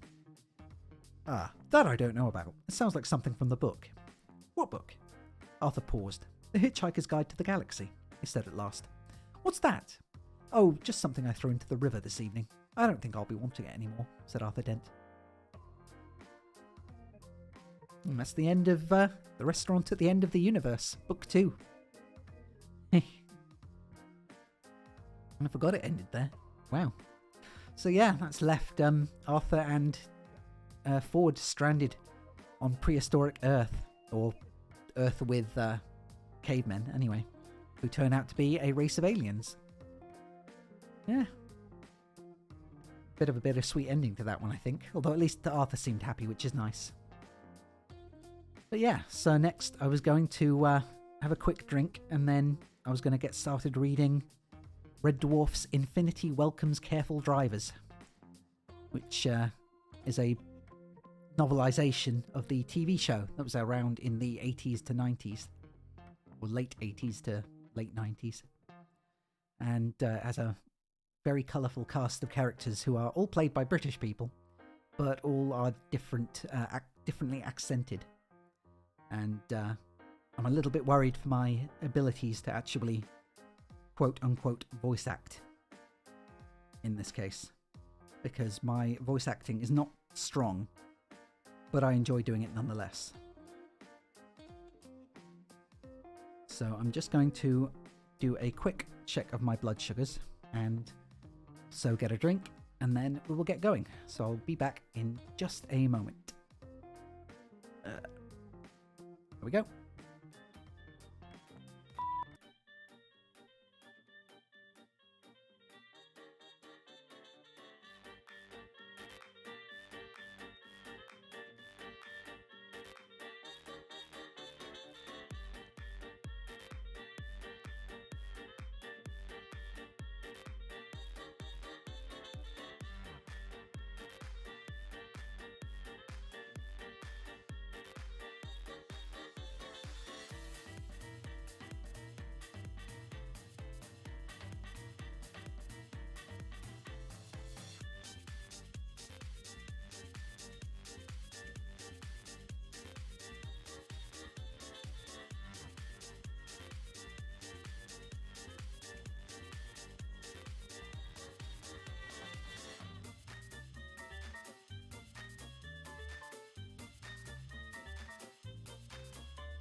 Okay, and back. And just wiggling about all over the place. Right. So if we're moving on to this book, I need to first bring in my little Starbug. And then I need to take away the Hitchhiker's Guide, as good a book as it is, and swap it for Infinity Welcomes Careful Drivers. There we go. Okay. So, this one goes a little bit differently and isn't quite the same, I hesitate to say as joyful. It's definitely a comedy book and was based on a sitcom, but it is also much darker than Hitchhiker's Guide. Less in or maybe in a more nihilistic sense. But, oh well. Okay. So, Infinity Welcomes Careful Drivers, the Red Dwarf novelisation by Grant Naylor. Chapter 1. Describe, using diagrams where appropriate, the exact circumstances leading up to your death. Saunders had been dead for almost 2 weeks now, and so far he hadn't enjoyed a minute of it. What he wasn't enjoying at this particular moment was having to wade through the morass of forms and legal papers he'd been sent to complete by the Department of Death and Deceased's Rights. It was all very well receiving a 5-page booklet entitled Your Own Death and How to Cope with It. It was all very well attending a counselling session with the ship's metaphysical psychiatrist and being told about the nature of being and non-being, and some other gunk about this guy who was in a cave but didn't know it was a cave until he left. The thing was, Saunders was an engineer, not a philosopher, and the way he saw it, you were either dead or you were alive, and if you were dead, you shouldn't have to be forced to fill in endless incomprehensible forms and other related nonsensica. You shouldn't have to return your birth certificate to have it invalidated. You shouldn't have to send off your completed death certificate, accompanied by a passport-sized photograph of your corpse, signed on the back by your coroner. When you're dead, you should be dead. The bastard should leave you alone. If Saunders could have picked something up, he would have picked something up and hurled it across the grey metal room. But he couldn't. Saunders was a hologram. Just like me. He was just a computer-generated simulation of his former self. He couldn't actually touch anything except for his own hologrammatic body. He was a phantom made of light, a software ghost. Quite honestly, he'd had enough. Saunders got up, walked silently across the metal-grilled floor of his sleeping quarters, and stared out the viewport window. Far away to his right was the bright multicoloured ball of Saturn, captured by its rainbow rings like a prize in a gigantic interstellar hoopla game. 12 miles below him, under the plexiglass dome of the terraformed colony of Mimas, half the ship's crew were on planet leave. No planet leave for Saunders. No R&R for the dead. He caressed his eyelids with the rough balls of his fingers, then glanced back at the pile. The mind-bogglingly complicated hologrammatic status application form. Accident claims, pension funds, bank transfers, house deeds. They all had to be completed so his wife, his widow, Carol, could start a new life without him. When he'd first signed up, they both understood he would be away from Earth for months on end, and, obviously, things could happen. Mining in space was dangerous. That was why the money was so good. "If anything happens to me," he'd always said, "I don't want you to sit around mourning." Protests. "I want you to meet someone else, someone terrific, and start a new life without me." What a stupid, fat, dumb thing to say. The kind of stupid, fat, dumb thing only a living person would ever dream to say. Because that's what she was going to do now. She'd start a new life, without him. Fine, if he was dead. If he'd just taken delivery of his shiny new ephemeral body and was wafting around in the ether on the next plane of existence. Fine. Even if there was no life after death and he totally ceased to be, then again, absolutely fine. But this was different. He was dead, but he was still here. His personality had been stored on a disk, and his computer had reproduced him down to the tiniest detail, down to his innermost thoughts. This wasn't the deal. He wanted her to start a new life when he was gone, not while he was still here. But of course, that's what she'd do. That's what she had to do. You can't stay married to a dead man. So even though she loved him dearly, she would eventually have to start looking for someone else. And she would sleep with him. And she would go to bed with him. And hell, she would probably enjoy it, even though she still loved Saunders. She would, wouldn't she? She would meet Mr. Terrific and have a physical relationship. Probably in his bed. His bed. Their marital bed. His bed. Probably using the 3 condoms he knew for a fact he'd left in the bedside cabinet. The ones he'd bought for a joke. The flavoured ones. His mind ran amok, picturing a line of lovers standing strawberry sheep outside his wife's bedroom. "No!" screamed Saunders involuntarily. "No!" Hologrammatic tears of rage and frustration welled up in Saunders' eyes and rolled hologrammatically down his cheeks. He smashed his fist down onto the table. His fist passed soundlessly through the grey metal desktop, crashed with astonishing force into his testicles. As he lay in a fetal position, squealing on the floor, he wished he was dead. Then he remembered he already was. Saunders didn't know it, but 12 miles below, on the Saturnian moon of Mimas, Flight Coordinator George McIntyre was about to solve all of his problems. Chapter 2. George McIntyre sat in the Salvador Dali coffee lounge of the Mimas Hilton and stared at a painting of melting clocks while he waited for the tall, immaculately dressed mechanoid to return with his double Bloody Mary, no ice. He couldn't stand Bloody Mary without ice, but he didn't want his shaking hand to set the cubes clinking around in the glass, advertising his nervousness when his visitors arrived. 5 minutes later they did arrive, and McIntyre wished they hadn't. When he turned and caught sight of them, the heat left his body as quickly as people leave a Broadway first night party when the bad reviews come in. There were 3 of them, big men. They each had the kind of build that looked stupid in a suit. Shoulders tiered from the neck, thighs like rolls of carpet, biceps and triceps screaming to be released from the fetters of their finely tailored lounge suits. The kind of bodies that only look right and natural in posing pouches. In suits, no matter how expensive, and these were expensive, they looked like kids who'd been forced into their Sunday best, all starched up and itching. McIntyre couldn't get the feeling that they were yearning, aching to get nude and start oiling up. They didn't say hello and sat down at the table. One of them took up both spaces of the pink sofa, while the other 2 drew up chairs from a nearby table and squeezed into them. The armrests were forced out into a tired V to the accompaniment of an easy creaking sound. McIntyre just sat there smiling. He felt as if he was sitting in the middle of a huge barrel of sweating muscle. He was convinced that if he shook hands with any of the 3, he would immediately die of overdose of steroid poisoning.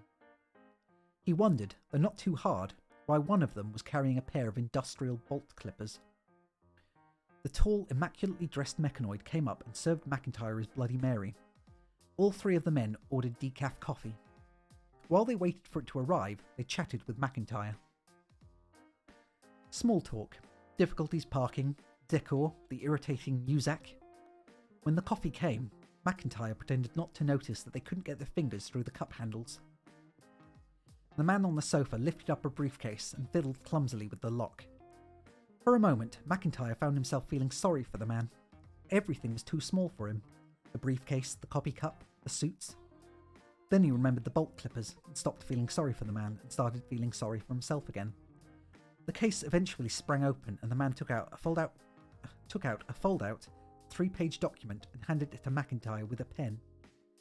McIntyre explained, apologetically, that it was impossible for him to sign the document. The 3 men were upset. George McIntyre left the Salvador Dali coffee lounge of the Mimas Hilton, carrying his nose in a Mimas Hilton coffee lounge napkin. Ouch. Chapter 3. The 4 Astros paid the fare, leaving the smallest of small tips, and staggered up through the jabbering crowd and up the steps into the Los Americanos casino. Lister flicked on the for hire sign and decided to take the hopper down the Central and back towards the Mimas docks. He slipped the gear into jump and braced himself. The hopper leapt into the air and landed with a spine-juddering crunch 200 yards down Eastern Avenue. The hopper's rear legs retracted into the engine housing, then hammered into the ground, propelling him another 200 yards. As it smacked into the tarmacadomed 3-lane highway, Lister's skull was forced into the hollow at the base of his skull, further aggravating an already angry headache. The hopper's suspension was completely shot to hell. Lister began to wish he'd never stolen it. Hoppers had been introduced to Mimas 30 years previously to combat the ludicrous congestion which had blocked the small moon's road system so badly that an average Mimian traffic jam could last up to 3 weeks. People had been known to die of starvation in particularly bad ones. Hoppers, which could leapfrog over obstructions and spend most of their time in the air, helped ease the problem.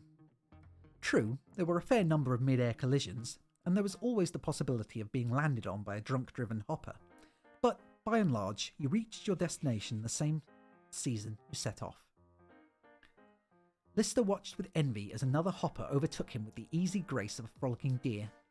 The next landing was the worst. The hopper hit a metal drain cover with such violence that Lister bit his cigarette in half, and the glowing tip fell between his thighs and rolled under the seat of his pants. Frantically, he arched his body out of the seat and tried to sweep the butt onto the floor as the hopper leapt madly up and down the busy highway like a sick metallic kangaroo. Something was burning. It smelled like hair, and since he was the only thing in the hopper that had hair, it was fairly safe to assume that some part of him was on fire, some part of him that had hair. He liked all the parts of him that had hair. They were his favourite bits. His eyes searched desperately for a place to park. Forget it. In London, people parked wherever it was possible. In Paris, people parked even where it wasn't possible. On Mimas, people parked on top of people who'd parked where it wasn't possible. Stacks of hoppers, 3, sometimes 4 high, lined the avenue on both sides. A typical Saturday night on Mimas. The thick air hung heavy with the smells and noises of 100 mingling cultures. The trotters, Mimian slang for pavements, were obscured by giant serpents of human flesh as people wrestled their way past the blinking neons of casinos and restaurants, the on-off glare of bars and clubs, shouting, screaming, laughing, vomiting. Astros and miners on Planet Leave going bulging crazy, desperate for a good time after months of incarceration in the giant space freighters that now hung over the moon's shuttleport. The Earth had long been purged of its valuable mineral resources. Humankind had emptied its home planet like an enema and then turned its rapacious appetite to the rest of the solar system. The Spanish-owned Saturnian satellite of Mimas was a supply centre and stop-off point for the thousands of mining vessels which plundered the smaller planets and the larger moons and asteroids. Smoke began to plume from between Lister's legs. Still nowhere to park. Traffic blared and leapfrogged over him as he skewed across lanes, fighting to keep control. In desperation, he grabbed the thermos flask lying on the passenger seat, struggled with the unfamiliar cap, poured the contents into his smouldering lap. A hiss signalled the end of the cigarette. There was a second of delicious relief. Then he smelled coffee. Hot coffee. Piping hot coffee. Piping hot coffee that covered his loins. The pain had already hit him by the time he poured the bottle of upholstery cleaner he found in the glove compartment over his thighs. The hopper, now madly out of control, caroomed off the Mutual Life Assurance building, taking a large chunk out of the neon sign before Lister wrestled it back under control, and, still whimpering in pain, headed towards the docks. The man in the navy blue officer's coat and blatantly false moustache flagged down Lister's hopper and got in. 152nd and 3rd, he said curtly, pressed the tash, which was hanging on the right-hand side, back into place. Going to a brothel? Asked Lister amiably. Absolutely not, said the man in the blue officer's coat. I'm an officer in the Space Corps. He tapped the gold bars on his lapel. And I do not frequent brothels.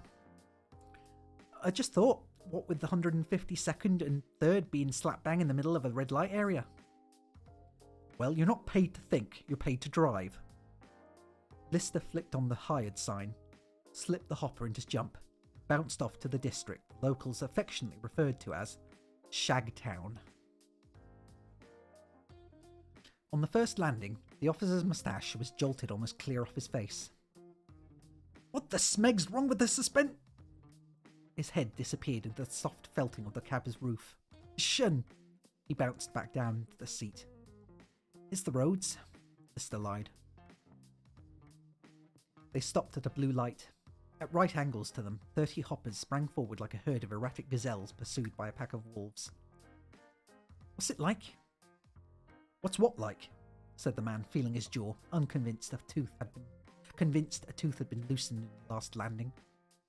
Being in the Space Corps? Being an astro? I was sort of thinking of signing up. Were you really? Contempt. Do you need any qualifications? Well, not exactly, but they don't just accept any old body. I doubt whether you'd get in. Lister felt for the fare enhancer button he'd found concealed under the dashboard of the taxi, and added a few dollar pounds to the fare. The lights changed and they lurched off, conversation impossible. Lister had been trying to get off Mimas for nearly 6 months now. How he had gotten there was something of a mystery. Last thing he'd remembered, with any decent clarity, was celebrating his birthday back on Earth. He and 6 of his very closest friends decided to usher in his 25th year by going on a Monopoly board pub crawl around London. They'd hitched a ride in a frozen meat truck from Liverpool and arrived at lunchtime in Old Kent Road. A drink at each of the squares was the plan. They'd started with hot toddies to revive them from the ride. In Whitechapel, they had pina coladas. King's Cross Station, double vodkas. In Euston Road, pints of Guinness. The Angels Islington, mescals. Pentonville Road, bitter laced with rum and blackcurrant. And so they continued round the board. By the time they'd got to Oxford Street, only 4 of them remained, and only 2 of the 4 still had the power of speech. His last real memory was telling the others he was going to buy a Monopoly board, because no one could remember what the next square was, and stepping out into the cold night air clutching 2/3 of a bottle of sake. There was a vague, very vague, poorly lit memory of an advert on the back of a space cab. Something about cheap space travel on Virgin's new batch of Demi Lightspeed zippers. Hey, it's slowly coming true now. Something about Saturn being in the heart of the solar system, and businesses were uprooting all the time. Something about it being nearer than you think at half the speed of light. Something about 2 hours and 10 minutes. And then a thick, black, gunky fog. He'd woken up slumped across a table in McDonald's, burger bar in Mimas, wearing a lady's pink crimpline hat and a pair of yellow fishing waders with no money and a passport in the name of Emily Birkenstein. What was more, he had a worrying rash. He was broke, diseased, and 793 million miles from Liverpool. When Lister got drunk, he got drunk. He brought the hopper to a crunching halt on the corner of 152nd and 3rd outside a garish neon sign promising girls, girls, girls, and sex, sex, sex. I understand, said the man in the navy blue officer's coat, surreptitiously regluing his moustache. There are some excellent restaurants in the area, offering authentic Mimian cuisine. Look, said Lister as he shortchanged the officer. Do you want me to pick you up? He didn't really feel like cruising around in the bone-juddering hopper for another fare. I don't mind waiting. The officer glanced down the street at the various pimpy types with poorly concealed weapons under their coats. Fine, wait around the corner. How long will you be? Well, I'm led to believe that the Mimian bladderfish is particularly exquisite, and I would be insane if I didn't at least try the legendary inky squid soup. Plus, of course, pudding, brandy and cigars. Say 10 minutes? Call it 20 to be on the safe side. Lister took the hopper round the corner and saw his fare stride purposefully towards a Mimian restaurant, pause outside studying the menu, then turn and walk straight into the building with the neon sign boasting girls, girls, girls and sex, sex, sex. Lister locked the door of the hopper. He wasn't totally crazy about this area, safety-wise. He poured what remained of the coffee into the flask lid and lit a cigarette. What could be nicer, he thought, than smoking Spanish tobacco and drinking real Spanish coffee, except possibly having your whole body vigorously rubbed by a man with a cheese grater. He was sick of this armpit of a moon. He'd spent the last 6 months trying to get the £800 he needed to buy a shuttle ticket home. So far, he'd saved 53, and he was probably going to blow that tonight. Making money on Mimas wasn't easy.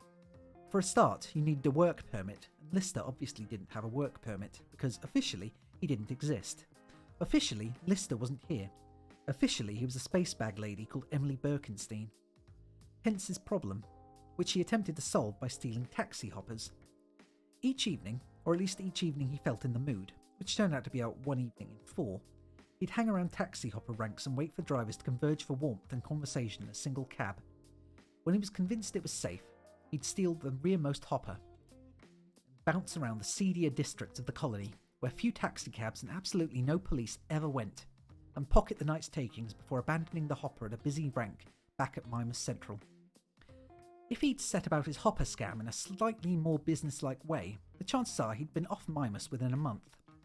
Unfortunately, he found Mimas so deeply depressing, quite the most hideous place he'd ever been, worse even than Wolverhampton, that quite regularly he felt compelled to hit the bars and drinking clubs and blow every single penny cent he'd saved. In some half-assed subconscious way he felt, if only he could get drunk enough, he could be sure to wake up back outside the Mary Lloyd public house off Regent Street in London, trying to hail a cab to get a Monopoly board. Sadly, the price of alcohol in Mimas was so outrageously prohibitive, he could only ever buy enough Mimian sangria to get him in the mood to start drinking seriously before his money ran out, and he'd have to slope back to the shuttle port where he'd hire a left luggage locker and sleep in it. Life, thought Lister, sucks. Outside the hopper, 2 pimps were having a minor disagreement about a girl named Sandra. It was brief and, for the most part, friendly. It ended when the severed ear of the taller pimp landed with a soft, wet plop on the hopper's windscreen. Lister double-checked the door locks and suddenly found it important to read the A to Z of Mimas with fierce concentration. He was only half aware of the hopper rocking gently from side to side as the 2 men rolled on its bonnet. Suddenly, there was another soft, wet plop, and a second, slightly smaller ear joined the first on the windscreen. What the hell's happening? Thought Lister. It's raining ears? On the windscreen? He turned on the wipers and used his window wash. When the windscreen cleared, the ears had gone, and so had the pimps. Saturday nights on Mimas were wild. So wild, in fact, the Mimians had instigated an 8-day calendar so that everybody could have 2 Sundays to recover from the Saturday night. Sunday 1 and Sunday 2, and then back to work on Monday. Lister looked at the hopper clock. 40 minutes since the man in the blue officer's coat had gone in for his meal. He slipped the taxi driver's nightstick up the arm of his jacket, stepped over the body of a dead one-eared pimp, dashed across the trotter towards the sign with the building with the girls, and dashed across the trotter towards the building with the girls, girls, girls sign. Chapter 4. Dennis and Josie were lovers. Not that they actually made love, not anymore. They hadn't made love for the last 4 years. Neither of them were capable of it. Dennis was into bliss, and Josie was a gamehead. Dennis huddled in the shop doorway, tugging the remnants of his plastic Macintosh around his knees for warmth, his hangdog eyes searching for the busy Mimian street for a roll. Even though it was cold, he was sweating. His stomach had bunched itself into a fist and was trying to punch its way out of his body. He hadn't eaten for 2 days ago. He hadn't eaten for 2 days. His last meal had been a slice of pizza he'd stolen off a drunken Astro. But it was a different kind of hunger that was gnawing at him now. He took out a long empty polythene bag and licked pathetically at its already well-licked insides. Dennis had a second-class degree in biochemistry, though if you asked him now, he probably couldn't even spell biochemistry. Josie was sitting by his side laughing. She'd been laughing for nearly an hour. Her long, once blonde hair was matted into a series of whips which lashed at her pale, grimy face as she tossed her head, giggling idiotically. Of the 2, she was the really smart one. Josie had a first-class degree in pure mathematics. Only right now, she couldn't even have counted her legs. They'd met at a new zodiac festival 6 years earlier, when the Earth's polar star had shifted and the entire zodiac had to be realigned. Everybody shifted 1 star sign forward. Josie had moved from Libra to Scorpio. Dennis had changed from Sagittarius to Capricorn. It was a turning point in both their lives. They both felt so much happier with their new star signs, and, along with other 5,000 or so space beatniks who'd gathered for the 4-day festival in the Sea of Tranquility, they'd taken many, many, many drugs and talked about how profoundly the shifting constellations had changed them, and how maybe the Druids were the only dudes who had ever really got it right. Now they were on their way to Neptune for Pluto's solstice, when Pluto took over from Neptune as the outermost planet of the solar system. They'd been travelling for 5 years, and so far they'd only managed to bum their way up to Saturn. Still, they weren't in any particular hurry. The solstice wasn't going to happen for another 50 years. So, Dennis scanned the street for a roll, while Josie sat beside him laughing. Across her brow gleamed the metal band of a game head. Underneath it, needle-thin electrodes punctured the skull and burrowed into her frontal lobes and hypothalamus. The game started out actually as a game.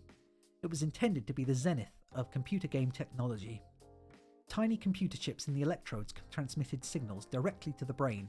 No screens, no joysticks. You were really there, wherever you wanted to be. Inside your head, your fantasies were fulfilled. The game had been marketed as better than life. It was only a month after release that people realised it was addictive. Better Than Life was withdrawn from the market. But illicit electronic labs began to make copies. It was the ultimate hallucinogen, with only one real major drawback. It killed you. Once you entered Better Than Life, once you put on the headband and the needles wormed into your mind, it was almost impossible to get out. This was partly because you weren't even aware you were in Better Than Life in the first place. The game protected itself, hid itself from your memory. Your conscious mind was totally subverted, while your body slowly withered and died. At first, well-meaning friends tried to rescue game heads by yanking the headset out of their skull, but this always resulted in instant death from shock. The only way out of the game was to want to leave it, but no one ever wanted to leave. Most game heads, unable to look after themselves, died very quickly. But Josie had Dennis, and Dennis at least shared his food with her and kept her alive. When Josie first bought the headset from a South African game dealer on Callisto, she'd urged Dennis to get a set too. She wanted to try multi-using, when 2 or more headsets were connected together so the users could share the same fantasy. But Dennis was into Bliss. Bliss was a unique designer drug. Unique for 2 reasons. The first was that you could get addicted to Bliss just by looking at it, which made it very hard for police to carry out drug busts.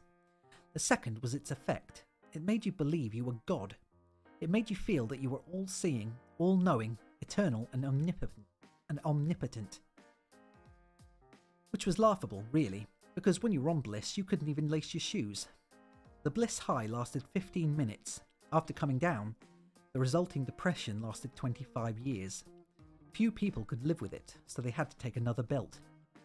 Dennis took off his boot, unrolled a second polythene bag, which contained a teaspoon of the soil-coloured substance, and toyed with it pensively.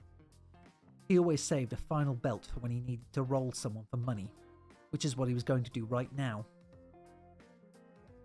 Lister should have known better. He'd been on Mimas long enough to know not to turn around when he heard the voice. He should have put his head down and run, but he didn't. By the time he worked out what was happening, it was too late. "Stop, my son!" the voice bellowed, and Lister twisted to see the Bliss freak in the plastic Macintosh swaggering towards him in a mysterious way. "Dost thou knoweth who I am?" Lister's eyes darted from side to side, looking for an exit. But the Bliss freak edged him into a doorway, and there was nowhere to go. "Dost thou knoweth who I am?" he repeated. "Yes," thought Lister. "You're a smegging Bliss freak?" "Yes," he said aloud. "You're God, right?" Dennis beamed and nodded sagely. The mortal had recognised him. Not everybody did. "That's right, I am God, and I have cometh to thee for a mighty purpose. I need some of your mortal money." Lister nodded. Look, I'm completely strapped, man. I've got absolutely nothing on me. Not a bean." The Bliss freak sighed heavily, trying to contain his wrath. "Would you like me to call down a mighty plague and lay waste to this entire world?" "No," Lister shook his head. "Would you like to be turned into a pillar of salt?" "No." Lister shook his head again. "Then give me some money." "Look, I've told you, I'm broke." The Bliss freak stuck his hand into the pocket of his ragged raincoat. "I've got something in here that can hurt you." Lister eyed him up and down. He wasn't that big, actually. What did he have in his raincoat pocket that could hurt him? A lightning bolt? He decided to stand his ground. I don't believe you, he said, smiling pleasantly. The bliss freak took his hand out of his pocket and showed Lister what he had in there that could hurt him. It was his fist. He swung around, hitting Lister on the side of his face. The punch had no strength, but it took Lister by surprise. He banged his head against the edge of the door frame and went down. When he came to, barely 30 seconds later, his $53 pounds had gone, and so had God. Chapter 5. Lister made his way shakily down the brothel's dusty staircase and stepped into the red, thick pile carpet of the main reception area. Plastic palm trees encircle the vast, artificial, heart-shaped lagoon in pink tile. Phallus-shaped diving boards cast frightening shadows onto the softly gurgling water, while Chinese chimes, bedecked with glass erotica, tinkled in the strawberry-scented breeze of the air conditioner. A black, fake marble staircase led up to a mezzanine level, where 20-odd clam-shaped doors marked love suites circled the room. Music, which sounded as if all its charm and energy had been surgically removed, trickled out of a number of breast-shaped speakers. Various fat men of various nationalities sat around the lagoon in white towels, sipping fake champagne cocktails. In front of Lister, a small red-haired man with a porky roll of flesh above his towel top was examining a line of girls. This one's face. Jeanette's face.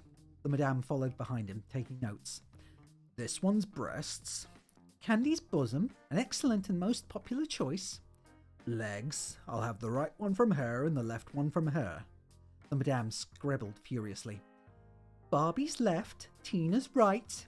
And what would Sir like bottom-wise? I think this one. Mandy's derriere. The madame clapped her hands and the two engineers began dismantling the android girls and then reassembling them according to the client's order. Lister watched, trying to keep lunch in his stomach, as limbs were exchanged and buttocks swapped, much to the apparent excitement of the small red-haired man. The madame turned to Lister. Sorry to keep you waiting, sir. Would you like a pick and mix or an off the peg? No, I don't want a girl. That's absolutely no problem at all, sir. We have some beautiful boy droids. No, this is kind of, embarrassing. I understand, she smiled. Before Lister could stop her, the madame clapped her hands and a flock of android sheep barred their way into the reception area. No, look, listen. Bah. Yes, sir? Bah. You don't understand? One of the sheep turned, winked at him coquettishly, and wiggled off, hips swaying provocatively toward the marble staircase. Oh my god, no. I'm looking for someone. I'm supposed to collect him. Lister described his fare, and the madame led him through to a restroom. The man with the false moustache was sitting in a jacuzzi having a heated conversation with a member of staff. I want my money back. Absolutely, sir. This has never happened before. She nearly pulled the damn thing off. There was a slight circuitry problem. She wouldn't stop. It was like being trapped in a milking machine. Well, if Sir would care to make another choice at the expense of the management, are you insane? It'll be out of commission for at least 12 months. If you hadn't heard my screams... He looked up and saw Lister for the first time. There was an extraordinarily long pause. You know, he continued, pretending he hadn't seen Lister, I don't think this is a restaurant at all. I haven't seen much as a soupçon of the spicy bladderfish, for which Mimas enjoys such a splendid reputation. I thought it was a bit strange the way you insisted I take off my clothes and wear this skimpy towel. In fact, if you want to know what I don't think this is a small bijou eatery. I think it's a smegging brothel. The officer continued his protestations of innocence all the way back to the docks. The hopper lurched to a halt outside the shuttleport hopper rank. Lister's fare climbed painfully from the cab, paid up, and leaned conspiratorially into Lister's window. Look, said the officer, his moustache still skew-whiff and curling at the edges from the heat of the Turkish bath. Space Corps-wise, I'm a pretty much a high flyer, and career-wise, he looked around, it might not be such an A1 wonderful idea if this little adventure were to go any further. Lister held out his hand and the man pressed $1 pound into his palm and winked. Go on, he said. Enjoy yourself on me. Lister let him limp to the automatic doors in the docking port before he leaned out of the window and shouted, "Hey, warmonger!" The man raced back. "Keep your voice down, for mercy's sake. People can hear." "You've made a mistake. Instead of a £100 tip, you've only given me a £1 tip."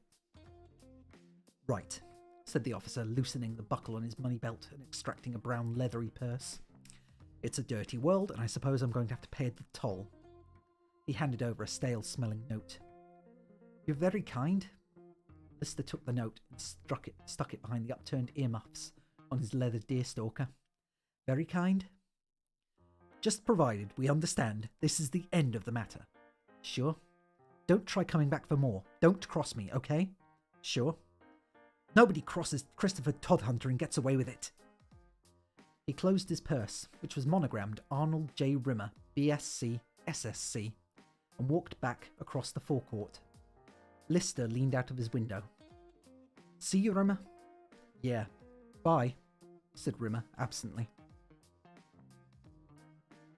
Chapter 6. George McIntyre placed the antique Smith & Wesson in his mouth and pulled the trigger. His last thought was, "I bet this doesn't work." But he was wrong.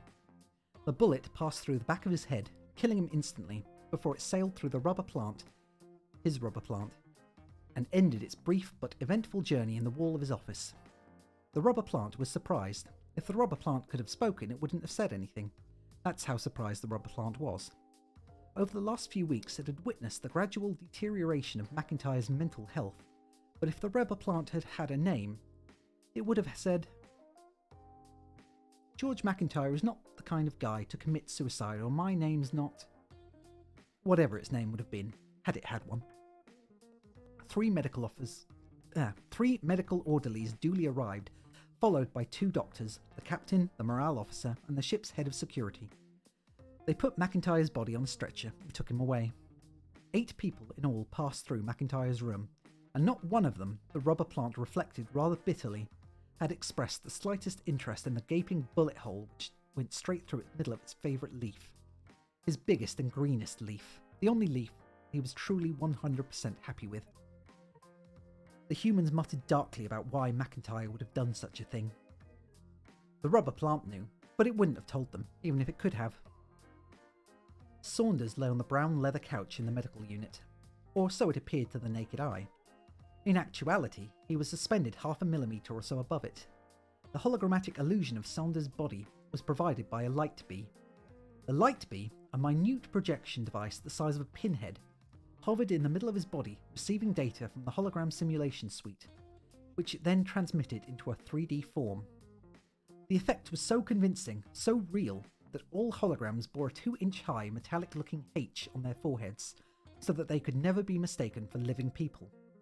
The stigma of the dead, not the mark of Cain, the killer, but the mark of Abel, the slain. And so Saunders lay suspended in infinitesimal distance above the brown leather couch in the medical unit, trying to fend off a vision of his wife's seduction of the entire offensive line of the London Jets 0G football team. "There was a being," the metaphysical psychiatrist was saying, "and this being was Frank Saunders. Now, that being died." "Yes," said Saunders. "He was hit on the head by a 4,000-kilogram demolition ball. He couldn't be deader." The good doctor shifted in his seat, recrossed his thin legs, and tugged thoughtfully on his long nose. "Frank," he said, eventually, "let me ask you a question. Do you believe that man has an eternal soul?" "I don't know," Saunders said, wide-eyed with exasperation. "I'm from Sidcup. I'm an engineer." "I do, Frank." "Do you?" "Yes, I do. And I believe, as we speak, Frank, your eternal soul has passed on to the next plane of existence, where it's very happy." "The point is," Saunders said, "if you have an eternal soul, then there's got to be something wrong when it's having a lot more fun than you."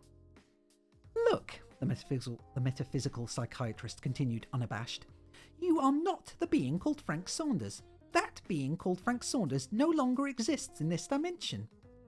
"So who's this lying on the brown leather couch talking to you then?" "You, Frank, are a simulation of Frank Saunders. You act in the way that the computer estimates Frank Saunders would probably have acted." You are a simulation of a possible Frank Saunders, or rather, more accurately, a probable Frank Saunders. He said this very slowly, as if he were talking to a small baby who had splattered mashed apple and apricot dessert over the jacket of his father's new suit. So Saunders was the computer simulation of the probability of a possible person. He didn't feel like a computer simulation of the probability of a possible person. He also didn't feel like listening to another philosophical discussion about the nature of reality. What he did feel like doing was taking a small ball-peen hammer and tapping it several times on top of the balding pate of the metaphysical psychiatrist who was now twittering on about tables. In particular, tables which had a quality of tableness. And then, when Saunders was completely lost, the balding counsellor asked him if he was familiar with the Cartesian principle. Yes, Saunders nodded. Didn't they get to number 5 with Baby I Want Your Love thing? No, Frank, the Cartesian principle is, I think, therefore I am. And although you're not thinking, the computer is just making you think you're thinking. Nevertheless, you think you're thinking, therefore you possibly are. I possibly are. Yes, Frank, the psychiatrist smiled. Saunders had grasped the concept at last. For a short time, Saunders listened to the relentless clicking of the clock in the corner. I possibly are what?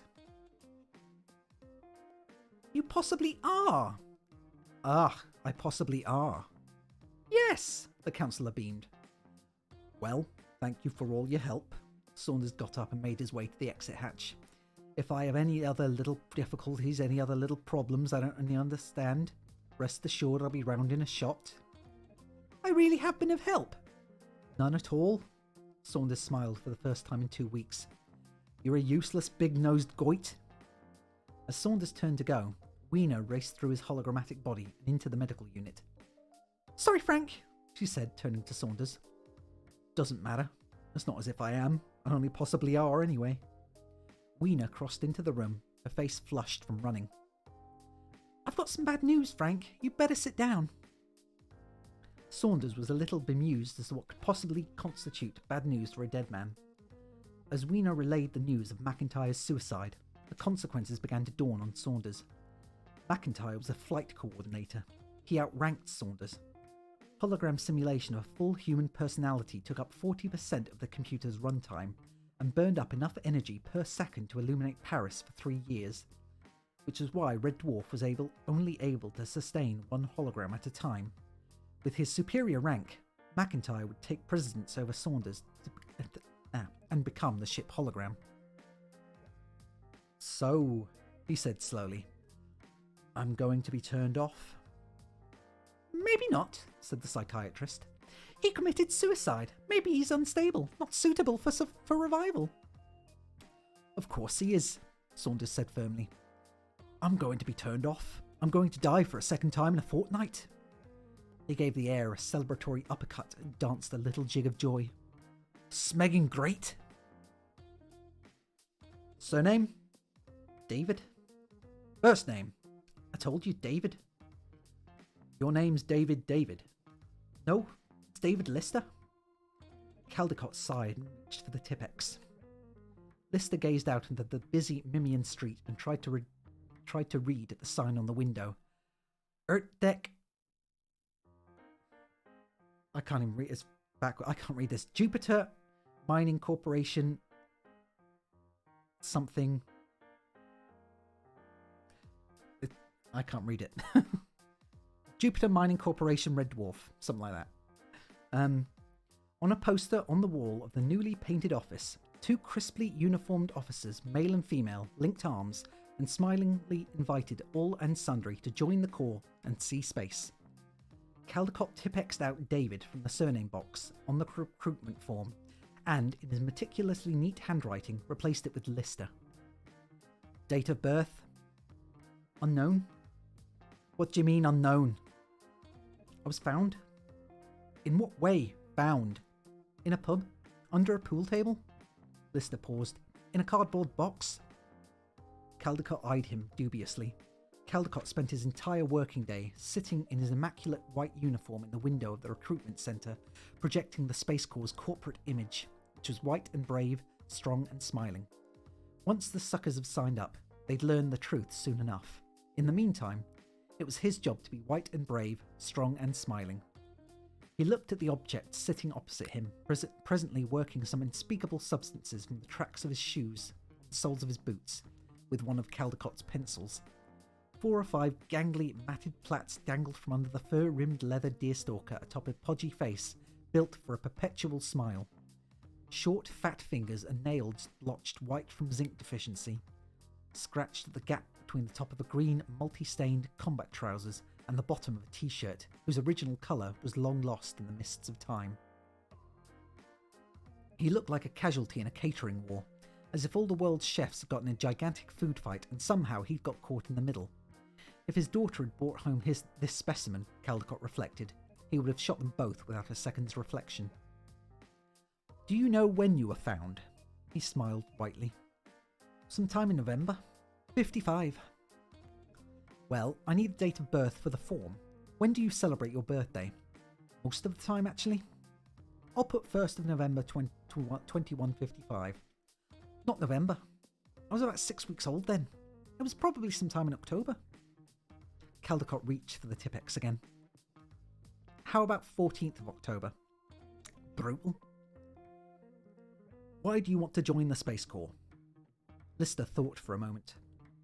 "I want," he said, "to visit strange new worlds, to seek out new life and new civilizations, to boldly go where no person has gone before."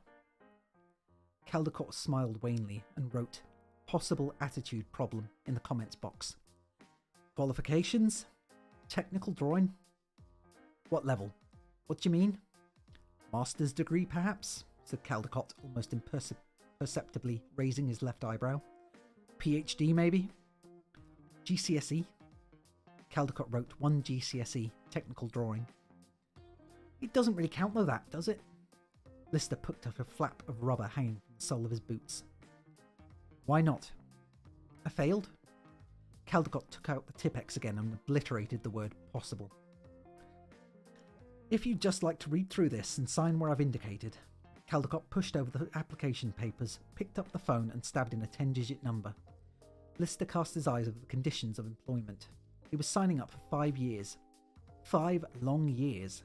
When he got out, he'd be pushing 30, an old man. Ha! Want to bet? He wondered why he hadn't thought of this before. Join the Space Corps, get on an earthbound ship, and as soon as he got home, thank you, good night, Lister David AWOL. He signed and pocketed the pen, including its metal chain and holder. "Okay," said Caldecott, putting down the phone. "The situation is this. There are 14 ships in dock, but no vacancies for anyone with your abilities." "What are my abilities?" "You haven't got any. You'll have to enter at 3rd technician level." "Technician?" repeated Lister, impressed. "That's right," said Caldecott, smiling. A 3rd technician's duties basically consisted of making sure the vending machines didn't run out of chicken soup, mopping floors, and 1,001 other tasks considered too menial for the service droids. Caldecott didn't feel this was absolutely the best time to put Lister in the picture. "Technician?" said Lister, putting on a pseudo-swanky voice. He glanced up at the white uniformed officer with the Burt Lancaster smile on the poster. "I'm a bleeding technician, don't you know?" "As soon as something crops up, we'll let you know. Leave your address." "Address?" Lister wondered what to put. He settled on Luggage Locker 4179, Mimas Central Shuttle Station. I think I'm going to leave it there for now. On Chapter 8. Right, thank you guys very much for coming along. Thank you Zvar for raiding. And thank you everyone for listening in. It's much appreciated. I had a good time as always. I usually enjoy reading, and I do like Red Dwarf, and I like all the characters in Red Dwarf, but it was also pretty good to get the 2nd Hitchhiker's guidebook done too. So yeah, that's it for me for the night. My cat needs attention. And yeah, so thank you everyone. And I hope you all have good evenings. It's been nice having you here. So, take care for now. Good night, guys.